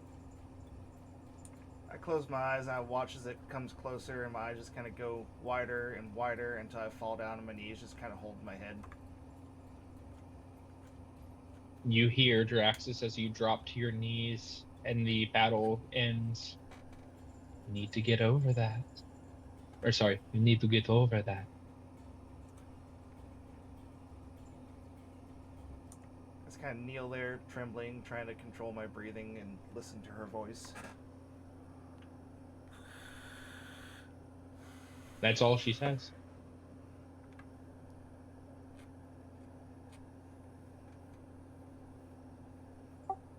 Very well, my dear friends.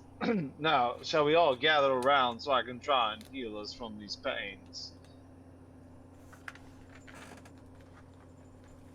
Lenar hobbles over and says, Is anyone AB positive? What was that, sorry? Is anybody AB positive? My dear sir, I can heal you regardless of your blood type. You look like you don't have much blood in you yourself. My dear sir, I am injured, but I am more than capable of healing all of us at one time. If everybody would step into the light of this campfire, I can help us of our wounds. I slowly stand up and I look over at the fire and be like, I think I'll be fine. I crawl back into my tent. I can still hit you from here. Draxus, Alright, as your eyes hit the campfire, you are reminded of days past. Alright, so I'm going to cast Prayer of Healing.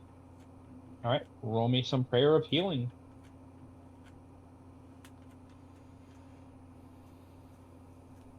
I thought I rolled it. Oh yeah, what level I'm casting? Yeah, sorry. Everybody, I do believe it is, everybody up to Everybody. 6 people, Yeah, it's 6 people. heal 11 points of healing of life. Y'all regain 11 points.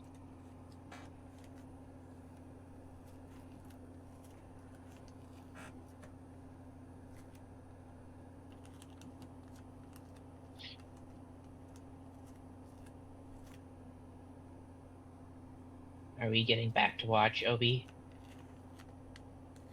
Is anybody else in need of healing at the current moment? Has anyone been left short? I could get topped off a little. Did you not heal yourself My the 11? dear Obi, I got you.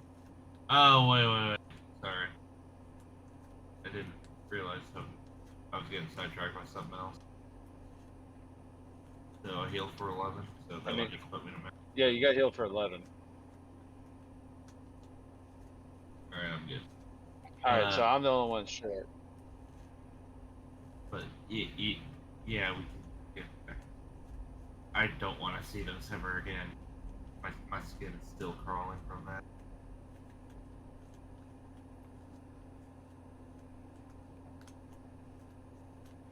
Alright.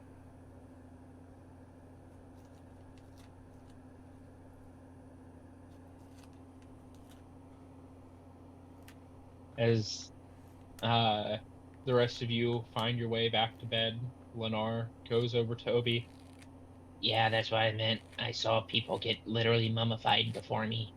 They're terrifying, aren't they?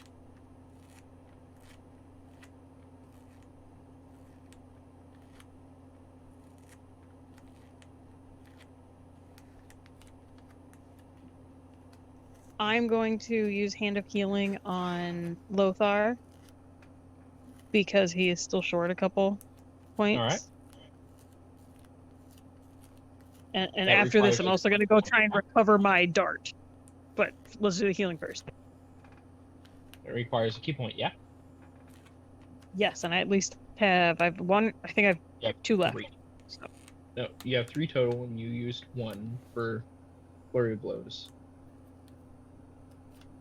right. So I'll use 1 for this, and then I should regain them while we finish our rest because it only takes 30 minutes, I think, of meditation.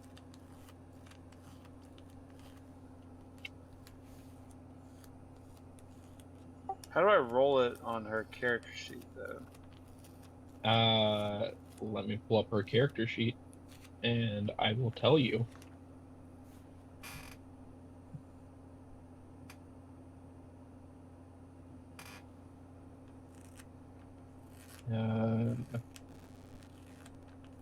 It's not a things that's set up, so it's just roll a martial arts die, which is D4 plus wisdom mod.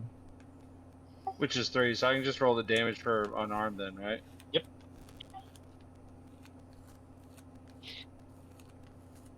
I mean, that was technically it. I didn't click off it, but yeah. Yeah. So, yeah. Genko, describe your healing hands as you heal Lothar the remaining amount of damage.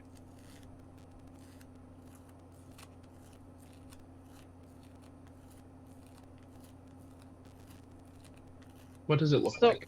So I place my hands, which are now slightly glowing, on the palms of my hands as I just I don't quite press them against him, but lightly graze, and just wherever the monsters had decided to latch on, I hover over them for a little bit until they're healed. And I go to any other spots and I feel for any additional injuries. Just again, it's just a light, kind of tealish light just from my hand, very very faint, but it's just kind of an energy, like a life force energy appearance coming out of the palms that you just could barely see the outline of my hand, especially like against the campfire. All right.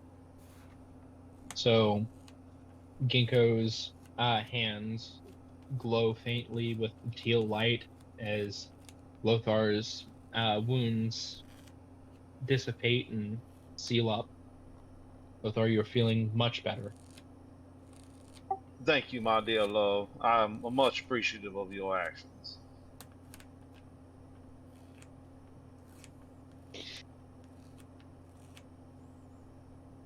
And I just smile up at him and pat him on the head and then go look for my dart. Make me a perception check.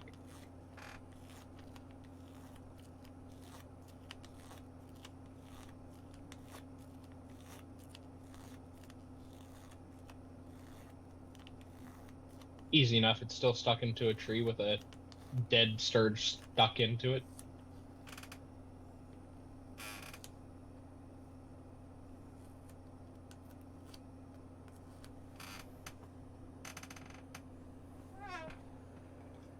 You get your dart back.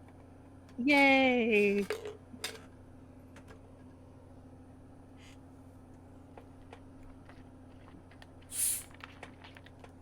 All right. And then I'm gonna return my tent and finish sleeping and get my key back.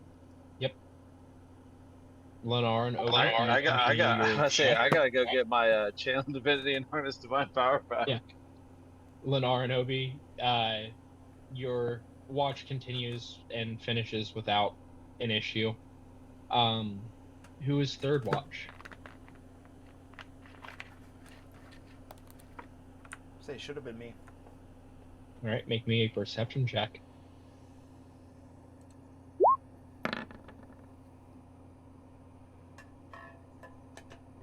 You don't notice anything out of the ordinary. And for fourth watch? Say it should have been Scarlet. Let me roll.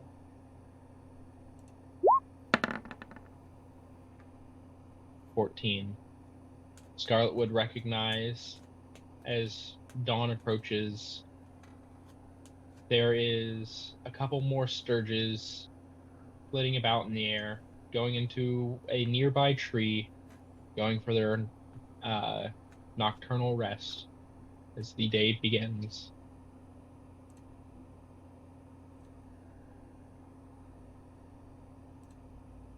You all get through the night, and you all finish your long rest.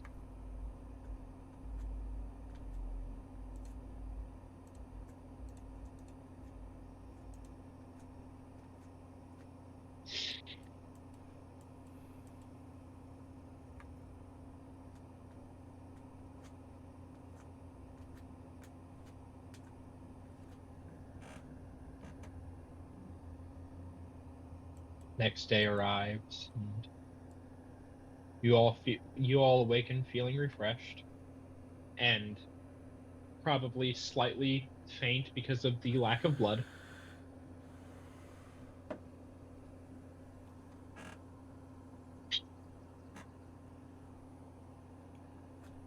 Starting the new day, Draxus, as light greets you and you look out onto the road, you do see the ruins of Coneyberry in the distance, not terribly far away from you now. They're just a dot in the distance. Nestled amongst the trees. You see to the south ruins of the old temple, and to the north a footpath that leads into the forest. A footpath to, well, her. What would you like to do for the day? I just get kind of quiet. I walk in front of the cart, looking out towards the ruins, and then slowly turn back to everybody and be like, "We're getting pretty close. It's just at the bottom of the hill over there. I'm sorry. It's kind of painful being back. It's reality. My That's what dear it is. friend, you're not on this journey alone. I want you to know that you may feel sometimes that you are walking alone, but you are among friends who are here for you.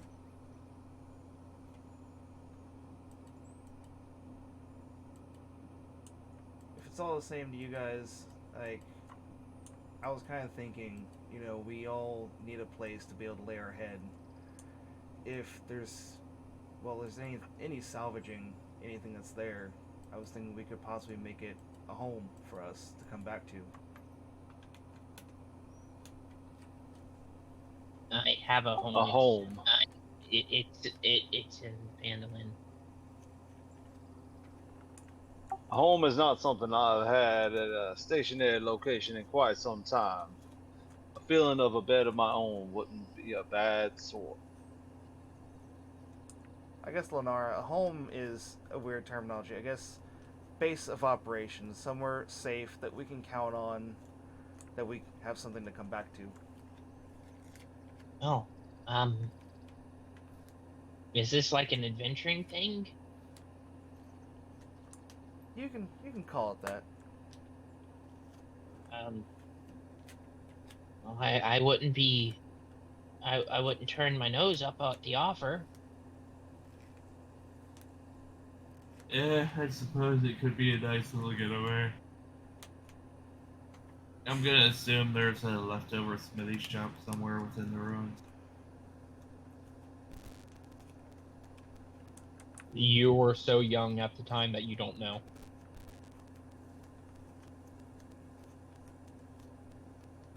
Well, if there is one, I call dibs.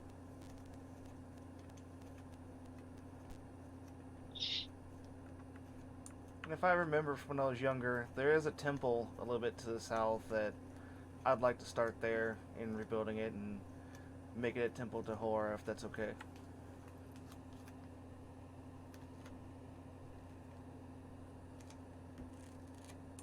But I suppose we need to finish actually getting there first.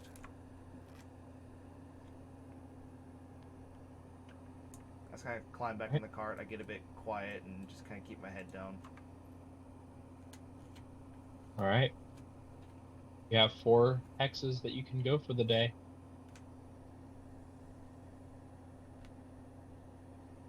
Where would you like to go? Movement 1. You're good.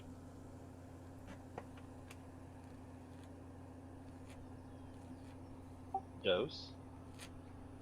You arrive at the ruins of Coneyberry. The town is quiet, save for the bird song all around.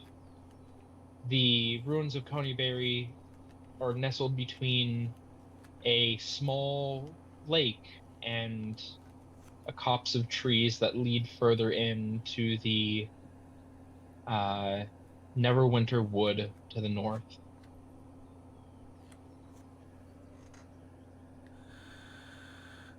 It is simple and quiet. Or, well, it is for but a brief moment until you hear the panicked whinny of a horse. And following that sound, you come into town to see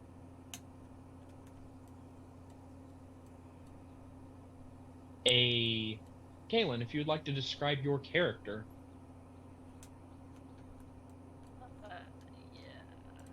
Yeah. So Triss is a slender female.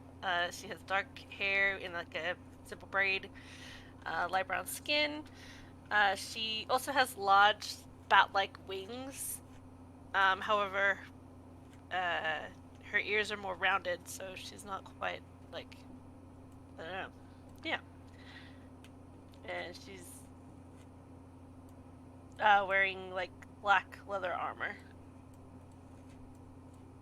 You see this individual, you're not quite entirely sure if she's fiendish or what, but she seems to be protecting this horse against what looks to be living shadows that seem to be stalking towards the both of them, silently, menacingly, with no sound whatsoever.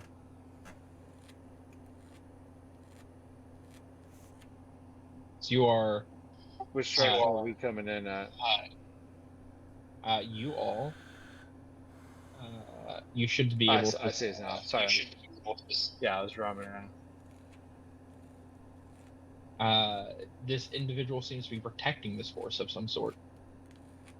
What would you like to do as this scene plays out in front of you? Do you intervene or do you let this happen?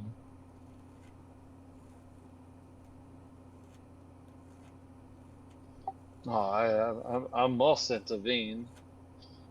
There is someone in trouble against what appears to be the dark forces. Jaraxxus. I am going to do a double move.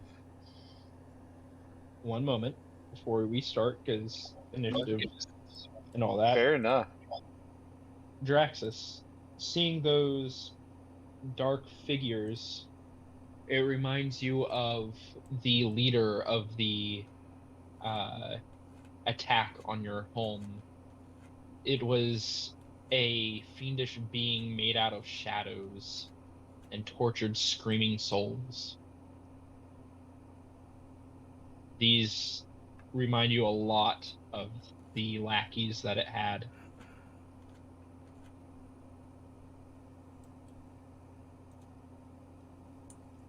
I would like everyone to roll initiative. Including you, Triss. Duh.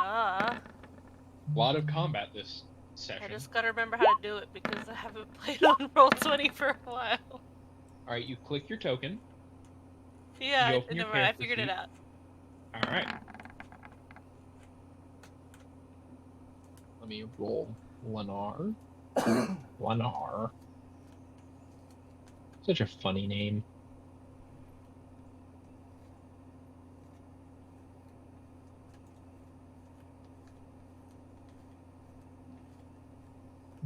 Finally, let me roll these nasty beasties. I have an initiative over 10. I'm excited.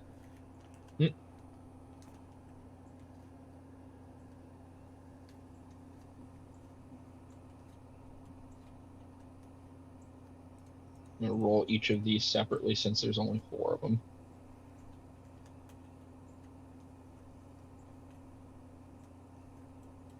That, and if they all went on a 20, that would be terrifying.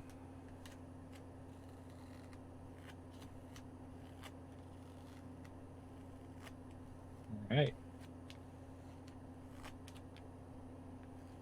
Descending order. Up first, one of these figures made out of pure shadow launches itself towards you, Triss, covering the distance with supernatural speed, almost as if a corporeal form was not holding it back. As it gets to you, it seems to launch itself towards you, attaching to your shadow, and you hear faintly in your ears, but you can tell that it is not a sound that it's making, but is the sound that it is portraying within your mind, the screaming of damned souls and the sucking hollowness of the void. As it hits you with a critical hit. Oh, geez.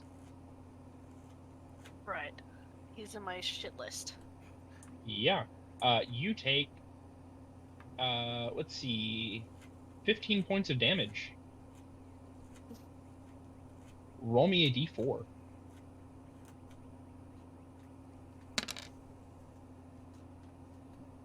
Your strength score drops by 1 point.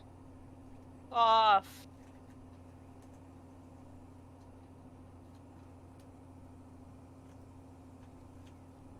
Triss, it is your turn. I reach behind my back. I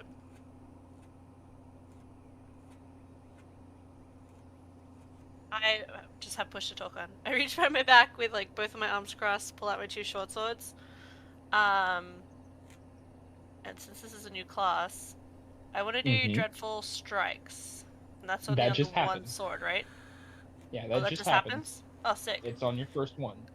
Okay, and so then I roll 2 short swords? Yes.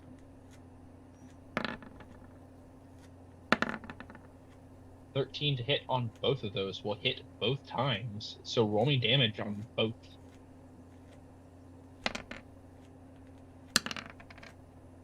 And roll an additional 1d4, I do believe, is your Dreadful Strikes. Let me check.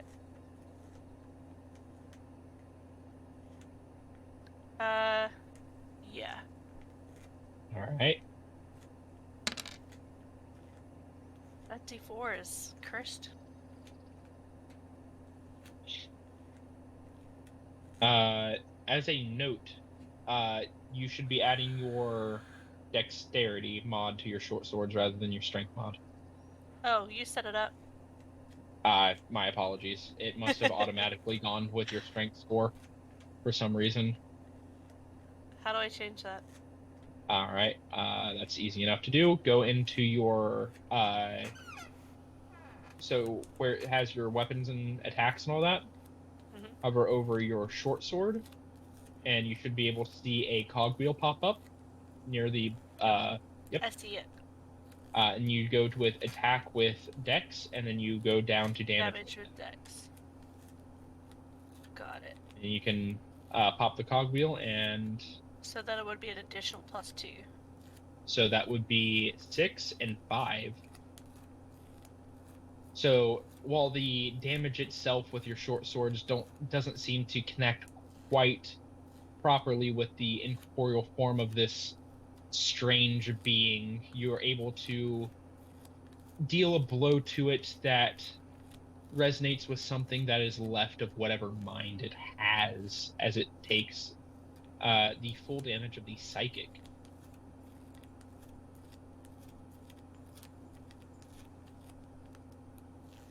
And that's my turn.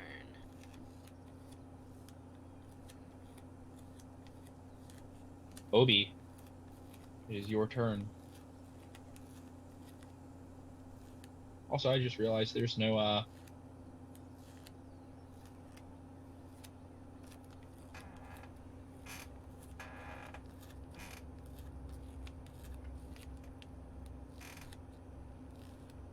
there we go. Obi, it is your turn. What do you do? Like you two?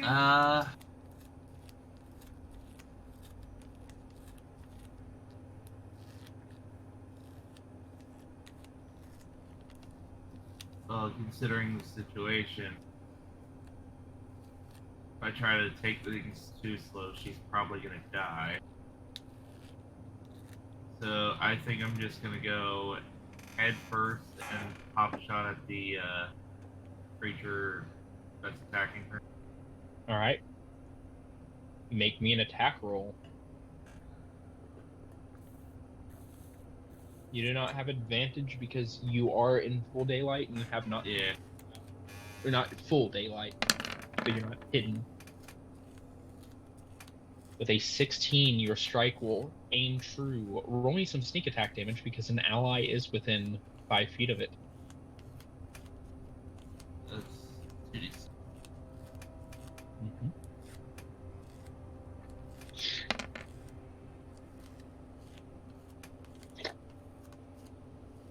So with an 11 damage, your arrow flies through the air, striking true against this shadowy form as a chunk of shadow seems to be blasted off before its body reconfigures and it still stands. It takes a hefty chunk of damage. It does not seem to be long for this world yet. It is Lennar's turn. Lennar, not sure what's happening, runs up. What's wrong? Gets up to here and he sees this happening. And he, very curious, he turns to you, Obi. Who are we shooting at? I don't know what they are, but there's just some shadowy Dementor-looking motherfuckers that are attacking that lady over there. He nods and he is going to rear back and breathe a bolt of fire towards the thing. 19 to hit for 5 damage, which seems to burn away the shadows that are left, killing the thing, leaving nothing behind. But as the shadowy wisps seem to dissipate into the air before turning into nothing, Triss, you look back, you seem to have company. Friendly company.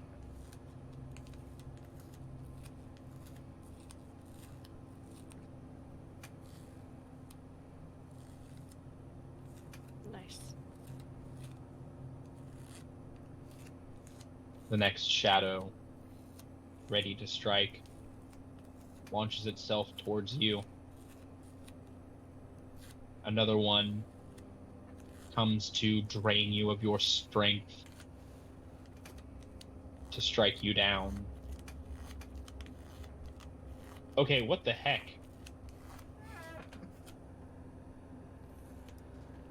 Get fucked.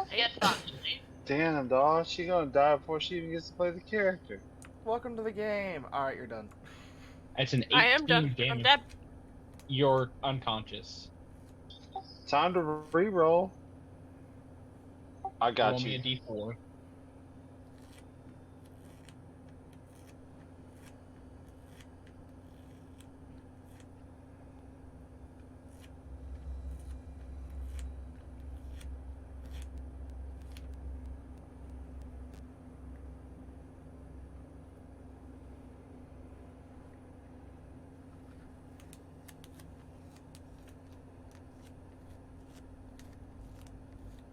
That's fine. Her computer froze. We'll get back to that D4 in a bit. Scarlet.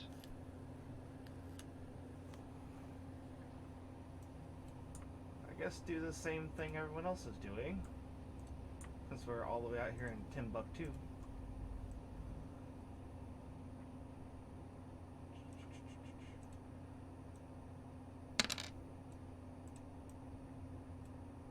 Your strength drops by 2 more points. When you say strength, do you mean like my stat, or do you mean my... Your stat. Okay. So it's down by 3. Yes, it's down by 3. Remember what it was at, though. My memory isn't great, but okay. I remember what it was at.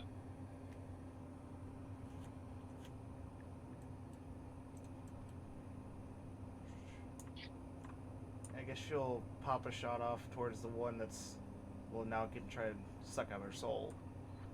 Mm-hmm. A 13 will hit. However, its incorporeal body does not seem to take the blow quite so drastically as one that would be corporeal. Next shadow launches itself towards the horse that had been guarded by Triss, wishing to drain it of its strength.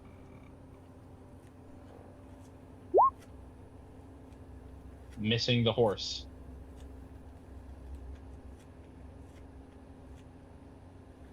Somehow.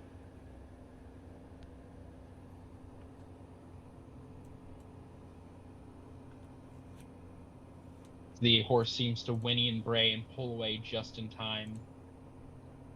It's very much ready to flee and trample away.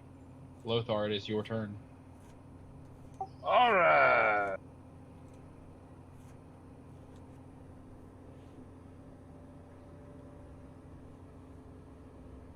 And we might happy little ass there. And I do believe he is well within my sacred flame range. Would you like to Sacred Flame?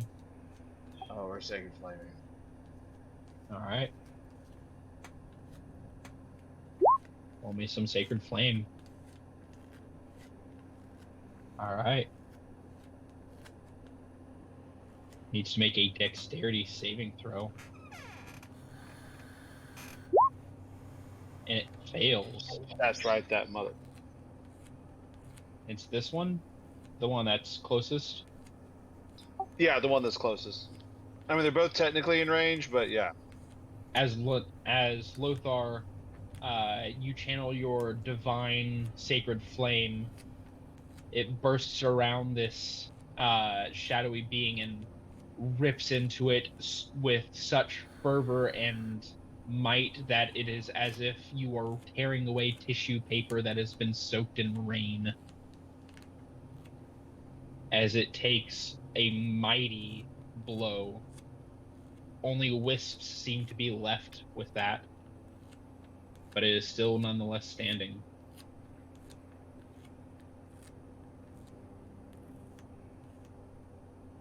Nope, that's all I got. Draxus, it is your turn. Alright, so from here I can see everything that's going on. Is there any kind of roll I can make to understand what they are, given I've seen them before? Yes, you can. You can roll me a religion check. Well, shit. As you see these things, you begin to have a panic attack. Your mind is not working. It is not your own, as the world seems to dim around you. Your breath quickens inside your chest. You can only focus on it. You can only focus on the past. The blood rushes in your ear. You can in your ears. You can feel the pounding of your heart in your chest. It is not a good time for Draxus as he sees these things. What do you do? I'm gonna go and...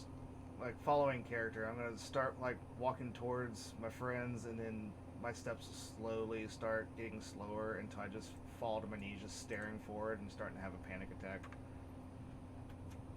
All right. Draxus, for good roleplay there, you have a DM inspiration. It fit the moment. Like I can only picture him getting into town, being able to smell leftover soot, and just melting down on the inside. Ginkgo, it is your turn. You see Draxus drop to his knees behind your companions. He's not doing too well mentally, but this individual that had been protecting this horse is not doing too well physically. What do you do? Because I have the 40 movement, I'm gonna move as close as I can with 40. You can also And- bonus action dash using a key point.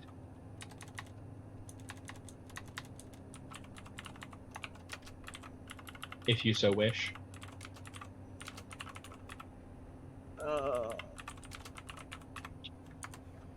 Do you want to get closer? That's my worry, but I know I have dodge. So, like, You can dodge as a bonus action or an action. But if you use your bonus action to dash, you cannot bonus action dodge.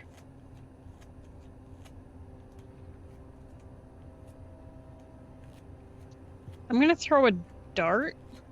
All right. And throw a dart at the one that is still standing, I assume. That's barely standing. Yes. All right. The 19 you hit, roll me some damage.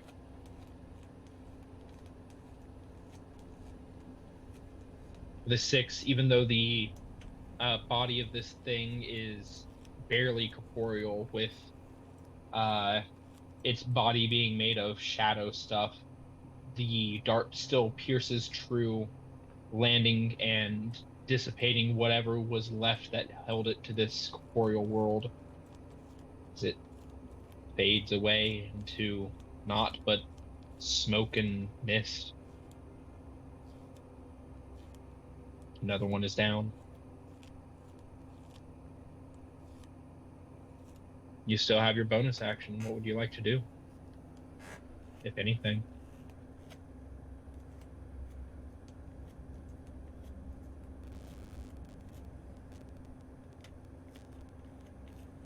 I'm gonna hold it because I don't think there's really anything I can do to inflict damage. All right. Yeah, because I can't get close enough to her to do a hand of healing with Katie, so. The shadow, seeing a new target, is going to ignore the horse dashing up to you, Ginkgo. That is going to be its turn.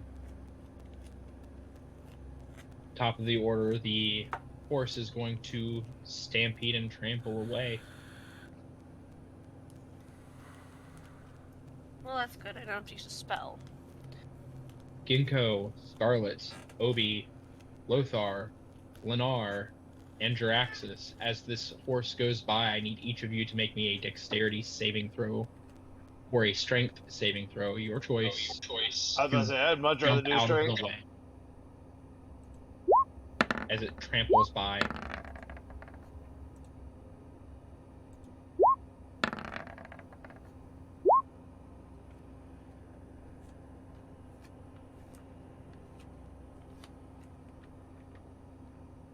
All right. So, I don't know which Draxus rolled the 6. Oh, that was for me. The first one was for Scarlet. Okay. So, Ginkgo and Draxus proper. Not the first Draxus, the second Draxus. I keep forgetting to Makes change my name total in the sense. chat. My bad. You're fine. Both of you have failed the check. Both of you will take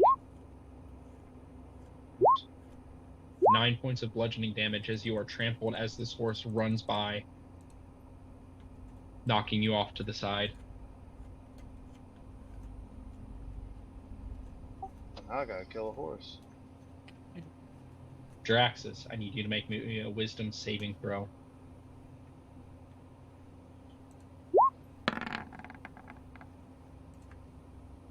That horse needs to be put down.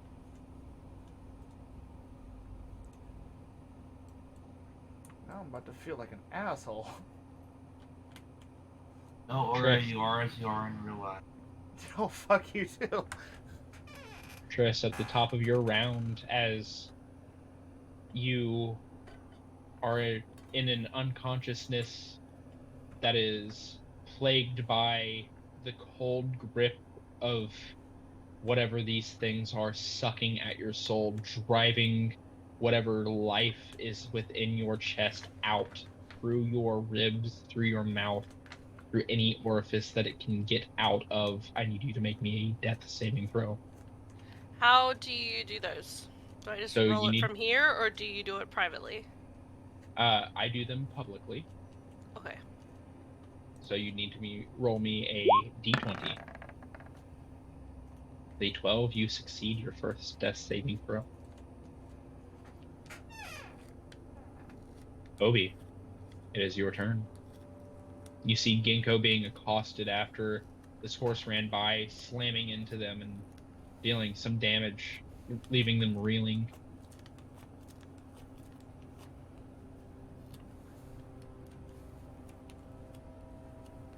Let's see.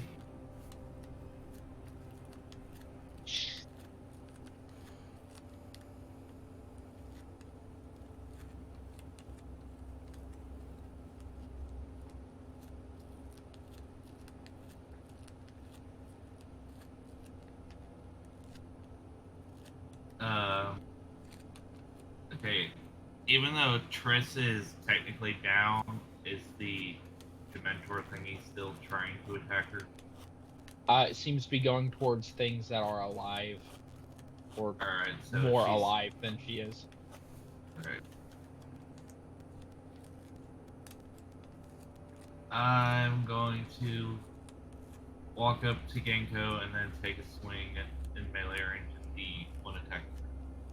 All right, make me an attack roll. With a 17, that will hit. Roll me some sneak attack damage on top of that with your short sword.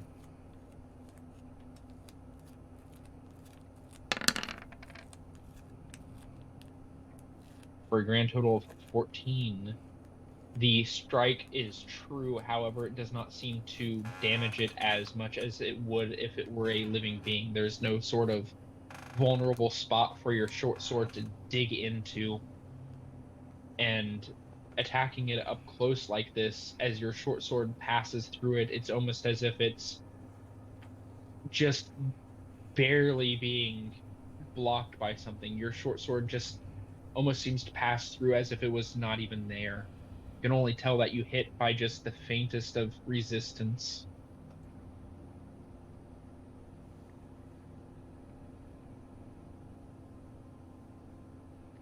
You do anything else with your turn? Yeah, bonus action, I'm just gonna kind of disengage this way, so I'm no longer... You still have movement left. I don't... Where did you start? Used up 30 feet of movement before attacking. You have 25 feet of movement, Obi. Or, yeah, 25.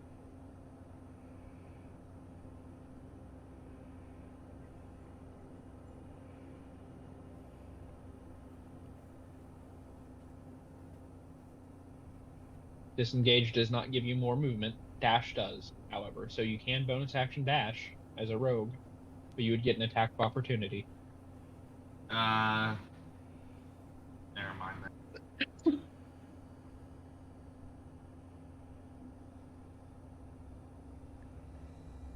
Lennar! Fire these bitches!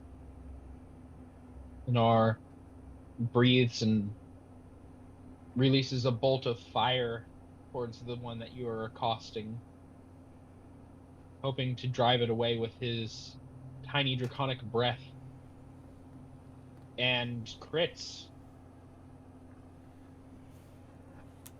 dealing 12 damage.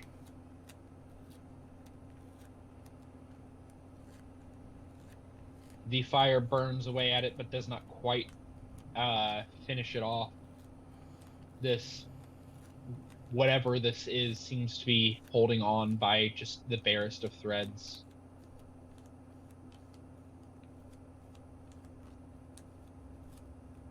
This shadow, this shadowy figure, hovers over Triss, but sees that there is more fresh kill. So it's going to launch itself towards you, Obi. As it launches itself towards you, nary a sound from its movement. It strikes out towards you. An 11 to hit. Miss. As you see it coming towards you, you duck out of the way, and it's almost as if the air around you grows cold, too cold. You can feel your breath, but it doesn't quite strike true. Scarlet's turn. What does Scarlet do?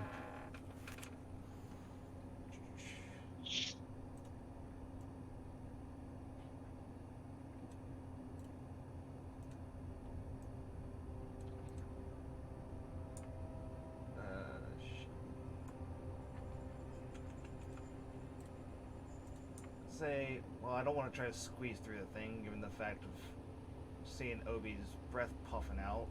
Doesn't seem like a good thing to try to walk through it. So I'd say get there and attack the one that she's right in front of. Alright. Make an attack roll. A 15 will hit. As the dagger pierces into this thing, once again, the blow does not quite land as well as would be hoped. The shadow stuff seems to dissipate then reform. Scarlet do anything else with her turn? You can't choose to activate dodge if you attack, can you? That is correct. Only Ginkgo can do that. Because monks and rogues, they can do things that you can't. I'd say that's probably it. She can't bite the thing. There's no point in biting it. She's at full health. Alright. Lothar, it is your turn. Alright, I'm going to make a move into here. Okay. And then I am going to attack the one. I'm going to Sacred Flame the one that is in front of Ginkgo and Obi. Alright. Roll me some damage so I can roll some saving throws.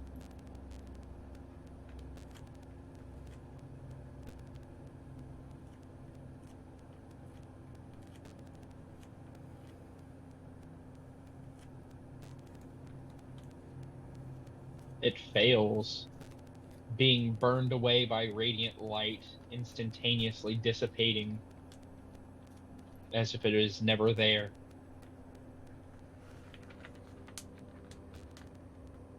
Yep, that's all I got. Alright.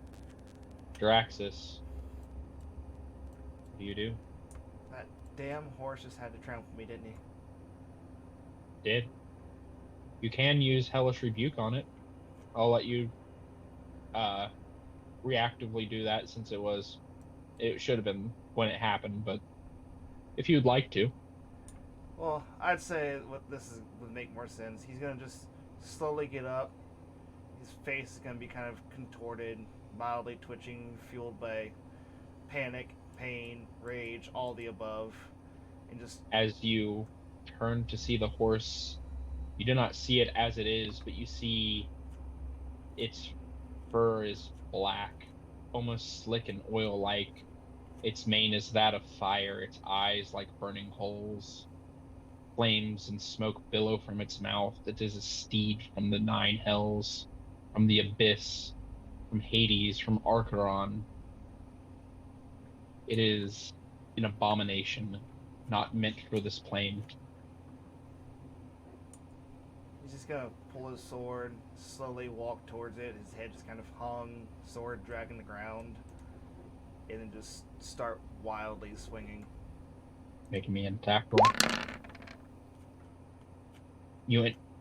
You wildly swing and miss the horse entirely. This horse is a survivor. Apparently so.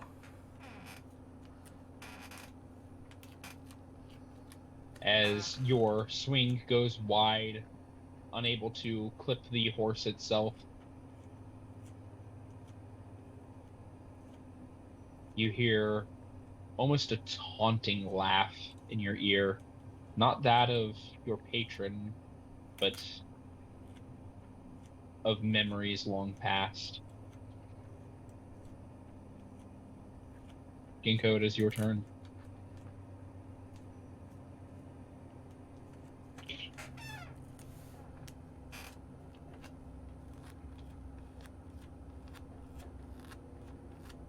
What would you like to do? I am going to. I have like necrotic strike because I feel like normal physical attacks aren't really hurting it as much. Doesn't don't seem to be. know. So I'm gonna do my necrotic strike. Let me pull up that information. Please share it.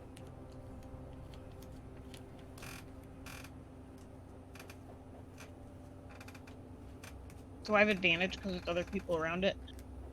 No. That is one of the things that Lothar has.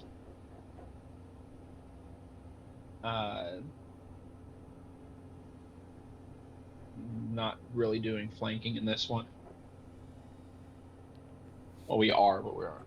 I don't remember if we are. I really should write that down. Some games I do it, some games I don't. We'll say no for now. I'll get back to you on that. The thing's really easy to hit, so you should be fine anyway. Okay, so I'm gonna do an unarmed strike or quarterstaff, and then with my bonus action. Well, if you Well, if I hit, I think. Well, do I want to do unarmed strike instead? I don't know what hit. I don't know what has higher hit. Okay, I'm gonna try quarterstaff. If that Alright. hits, hopefully, then I necrotic strike. Or, Quarterstaff does hit with a 20.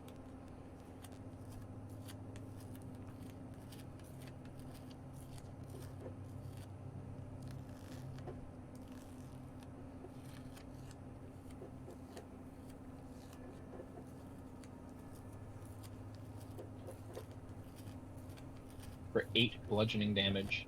As your quarterstaff strikes into this thing, it takes the hit, still stands. Whatever I'm gonna this use- thing is, it's the last one.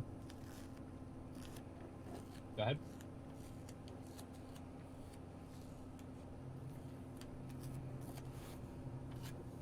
What is that? Sorry, bludgeoning. That's for the necrotic damage. I'm trying to pull up the.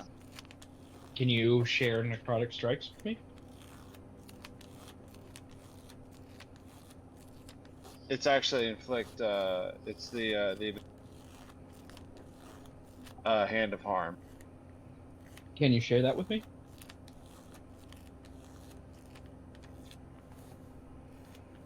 alright.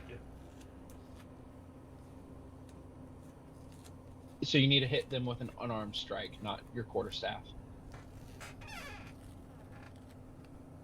Sorry, I was trying to. You're fine. I was trying to ask what to do, and he said quarterstaff was better. I was trying to look at hand of arm. You're fine. So you can bonus action go to unarmed strike him to activate the hands of harm. A 7 will not hit, unfortunately.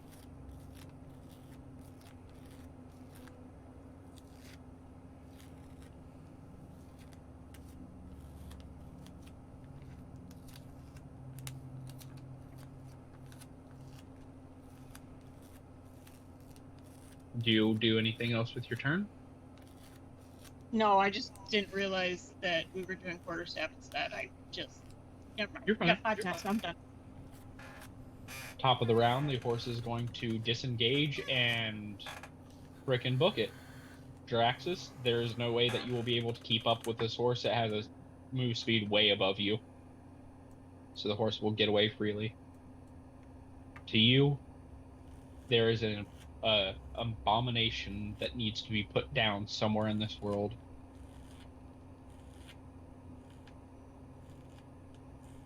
Triss, I need you to make another death saving throw.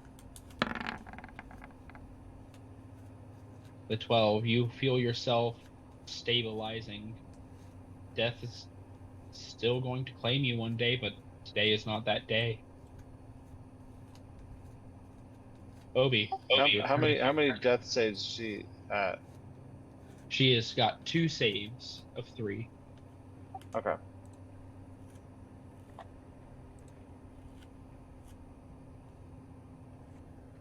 Yeah. It's your turn.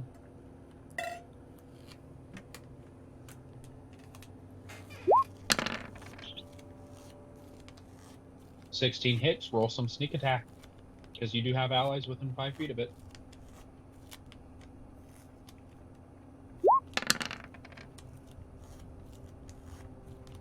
So that is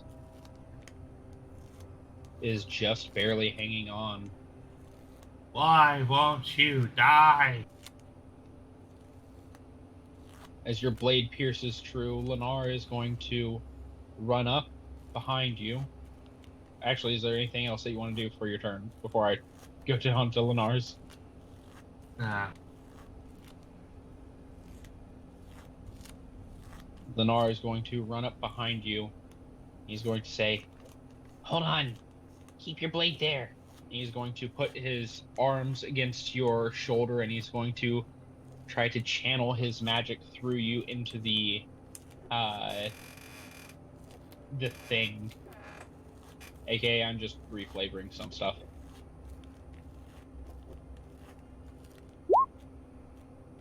And apparently it works. As your blade still inside of this shadowy figure seems to radiate with draconic fire billowing out from the blade and bursting the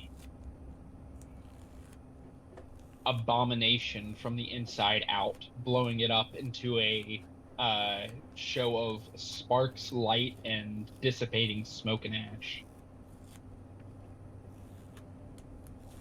Huh. Have you always Scarlet been is- able to do that, or are you just kind of trying to figure it out on the spot? That was a fluke. That's actually not what I was trying to do. I'll keep that in mind. Scarlet, is your turn. What would you like to do? I mean, they're all dead, aren't they? They are, but there's still somebody who's making death saves. Yeah, I mean, Lothar can save him for free. Yeah. So, I don't think anything other than We're just still in turn order, though. move over to her and make sure nothing else comes along. Alright. Lothar, it is your turn. Moving over, and I'm going to cast Cure Wounds. You reach down and you cast Cure Wounds onto this figure that is laying on the ground unconscious. Roll me some Cure Wounds.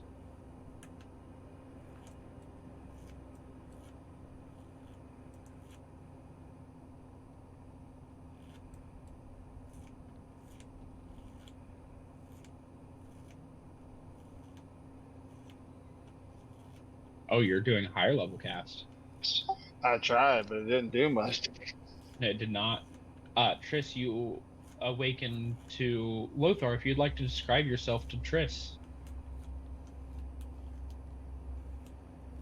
Lothar is a human, a cleric of Tyr. He grizzled. Obviously, looks like he's been in the thick or two once or twice. He's covered in scars and the perpetual bags under the eyes, elongated beard.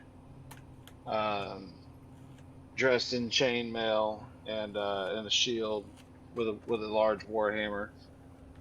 Well, not actually large size; it's still medium creature size. But but he kneels down over you to try and heal as best he can, trying to get you going. So Scarlet, as your eyes flicker open, you see this grizzled human Scarlet? standing over you. Scarlet as well. You'd also be able to see what looks to be some pale-skinned woman with long black hair, very full lips, smiling at you with bared fangs. As you come to consciousness, these two are over top of you. What a rush, am I right? And then she gets to her feet, kind of shakes out her tail, her wings, and thanks for that.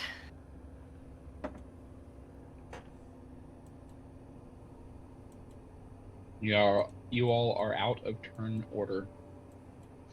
My dear, Correct. my dear, I'm afraid to see that misfortune had become of you in this unfortunate circumstances. How are you doing? Well, I've been better. I'm glad that you all came along when you did. It was getting a little bit sticky. My name is Lothar. I am with my band of compadres currently right now. What is your name, if I may do ask? Triss, it's a pleasure to meet you, Lofa. She holds her hand out. I extend my hand. I shake hands. And, the rest of you? Are you traveling together or just happy circumstances?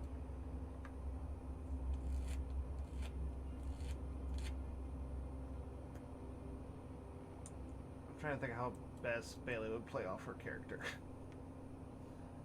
Probably flirting because it's a woman. I was gonna say, I feel like she'd steal her hand and be like, "Oh no, the pleasure's all mine, pretty woman." And Triss, if I may introduce my husband, Ginkgo, right here. We had met during the wars, and we have found companionship with each other. Oh, that's lovely. It's a pleasure to meet you both. Draxus, you regain hold of your senses by now. I was gonna say, I feel like he'd probably be back there still slamming his friggin' sword into the dirt angrily.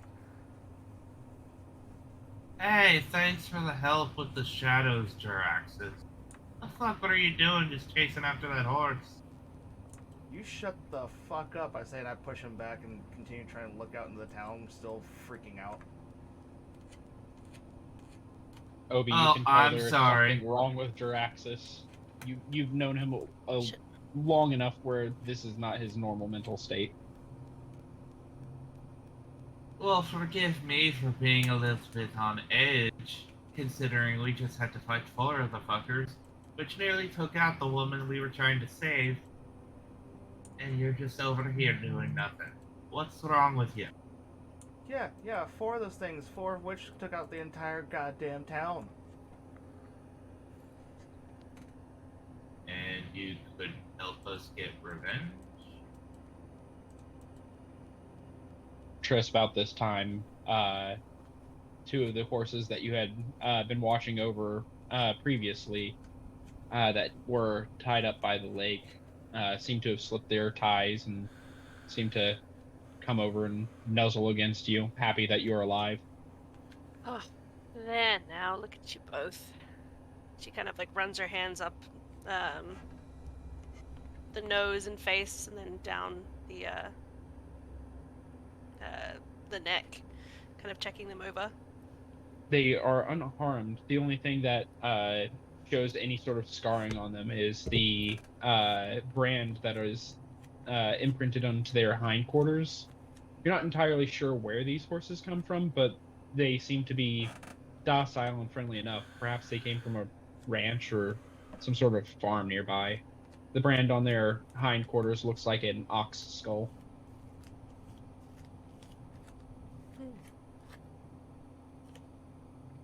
I don't suppose you knew where that other one ran off to? Awkward. I just try to take a deep breath and calm myself, and I apologize to Obi.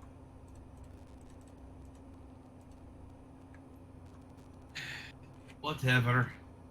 They're all out of the way anyway, so might as well come back with the rest of the group. About this time, Triss, you'd see a tiny little lizard person wearing miner's gear and carrying with him actually an armament that would be fitting more of a soldier. Kind of walks up and says, They ran off that way, miss.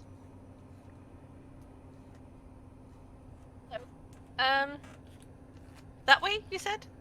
Yes, I don't know exactly where it ran, but it seemed spooked, and I figured it probably would be better if it wasn't being attacked by whatever those things were.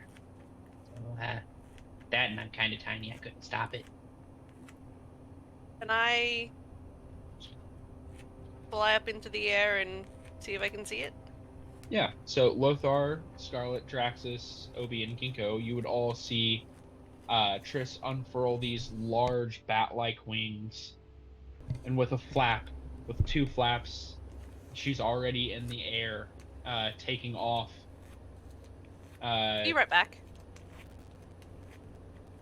This display of aerial flight is quite actually a feat for a being of human size. It shows there's a lot of strength in those wings. Triss, I would like you to make a perception check to see if you can find that horse.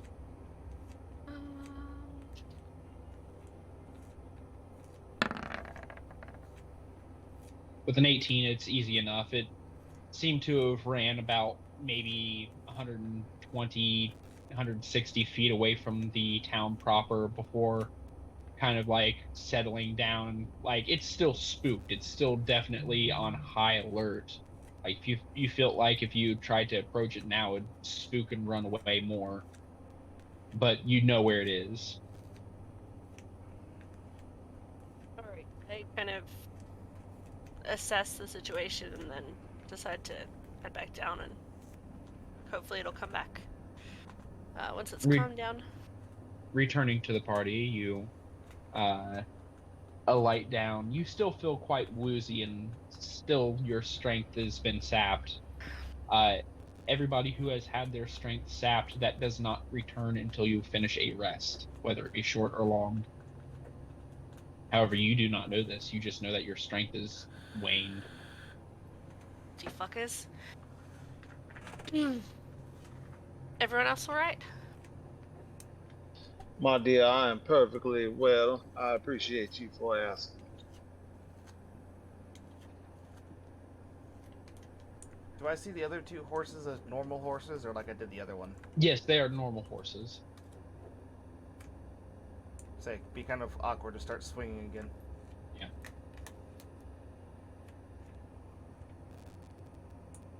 As I make my way up with Obi, I didn't really pay attention to anything that was going on. I'm like, who's this? What happened? What's going on? Oh, hi, Draxus. This is... I'm sorry, I wasn't there for your name, ma'am. Sorry, Triss. Pleasure. I slowly make my way past Scarlet and walk up and introduce myself. If you would like to describe your character, Draxus. Draxus is a 6-foot tall tiefling. He grew up in Coneyberry before it was attacked. He was abducted, tortured, and it's a real shady thing for him being around here. So you definitely see him being more wary and like his eyes seem to be darting from place to place around the town. Continue. Sorry. He's currently in chainmail. He's a paladin of Hor in. So I don't know.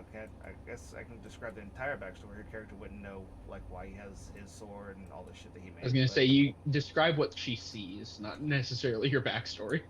He has a large two-handed sword on his back, and I believe I'm still carrying his shield with him, even though he doesn't really use it anymore. It's still there. He has tattoos down his arms and a scar over his right eye.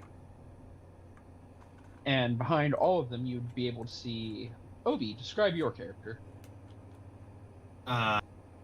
Obi's a dwarf, black hair, dark leather armor, carrying a bow with a little bit of blue wrapping around where he'd place his hand on said bow, a short sword.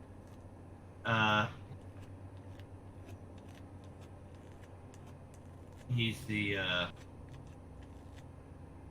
resident blacksmith for Fandolin, but also is an assassin. So he's kind of got the look of a little bit laid back, but you can tell that when things start to go awry, he's the first one to start murking people. And finally, Ginkgo, if you'd like to describe your character.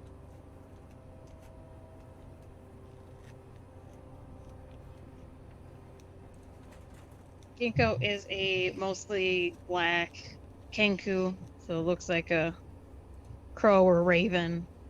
Has a couple scars. You can see maybe a couple feathers are missing. That's why maybe it's not fully full all over on his head. There's definitely a scar above his eye. The only way you can tell there's a scar is that there's a little bit of like, the feathers aren't all there. And wears not really a chest piece, but what you would call a lightweight chest piece of old coins from different like civilizations that have come and gone throughout the time on the planet, and different layers of, there's just different layers of different metals making up this kind of strung together piece. It doesn't really serve any purpose of protection, more of just shiny trinkets. Like,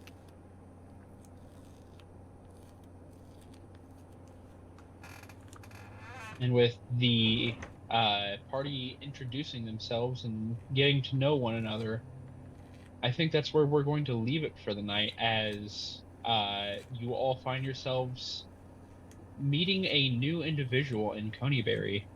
Whoever this person may be, whether they be friend or foe, or just another soul living their lives in this strange world, we'll have to find out next time.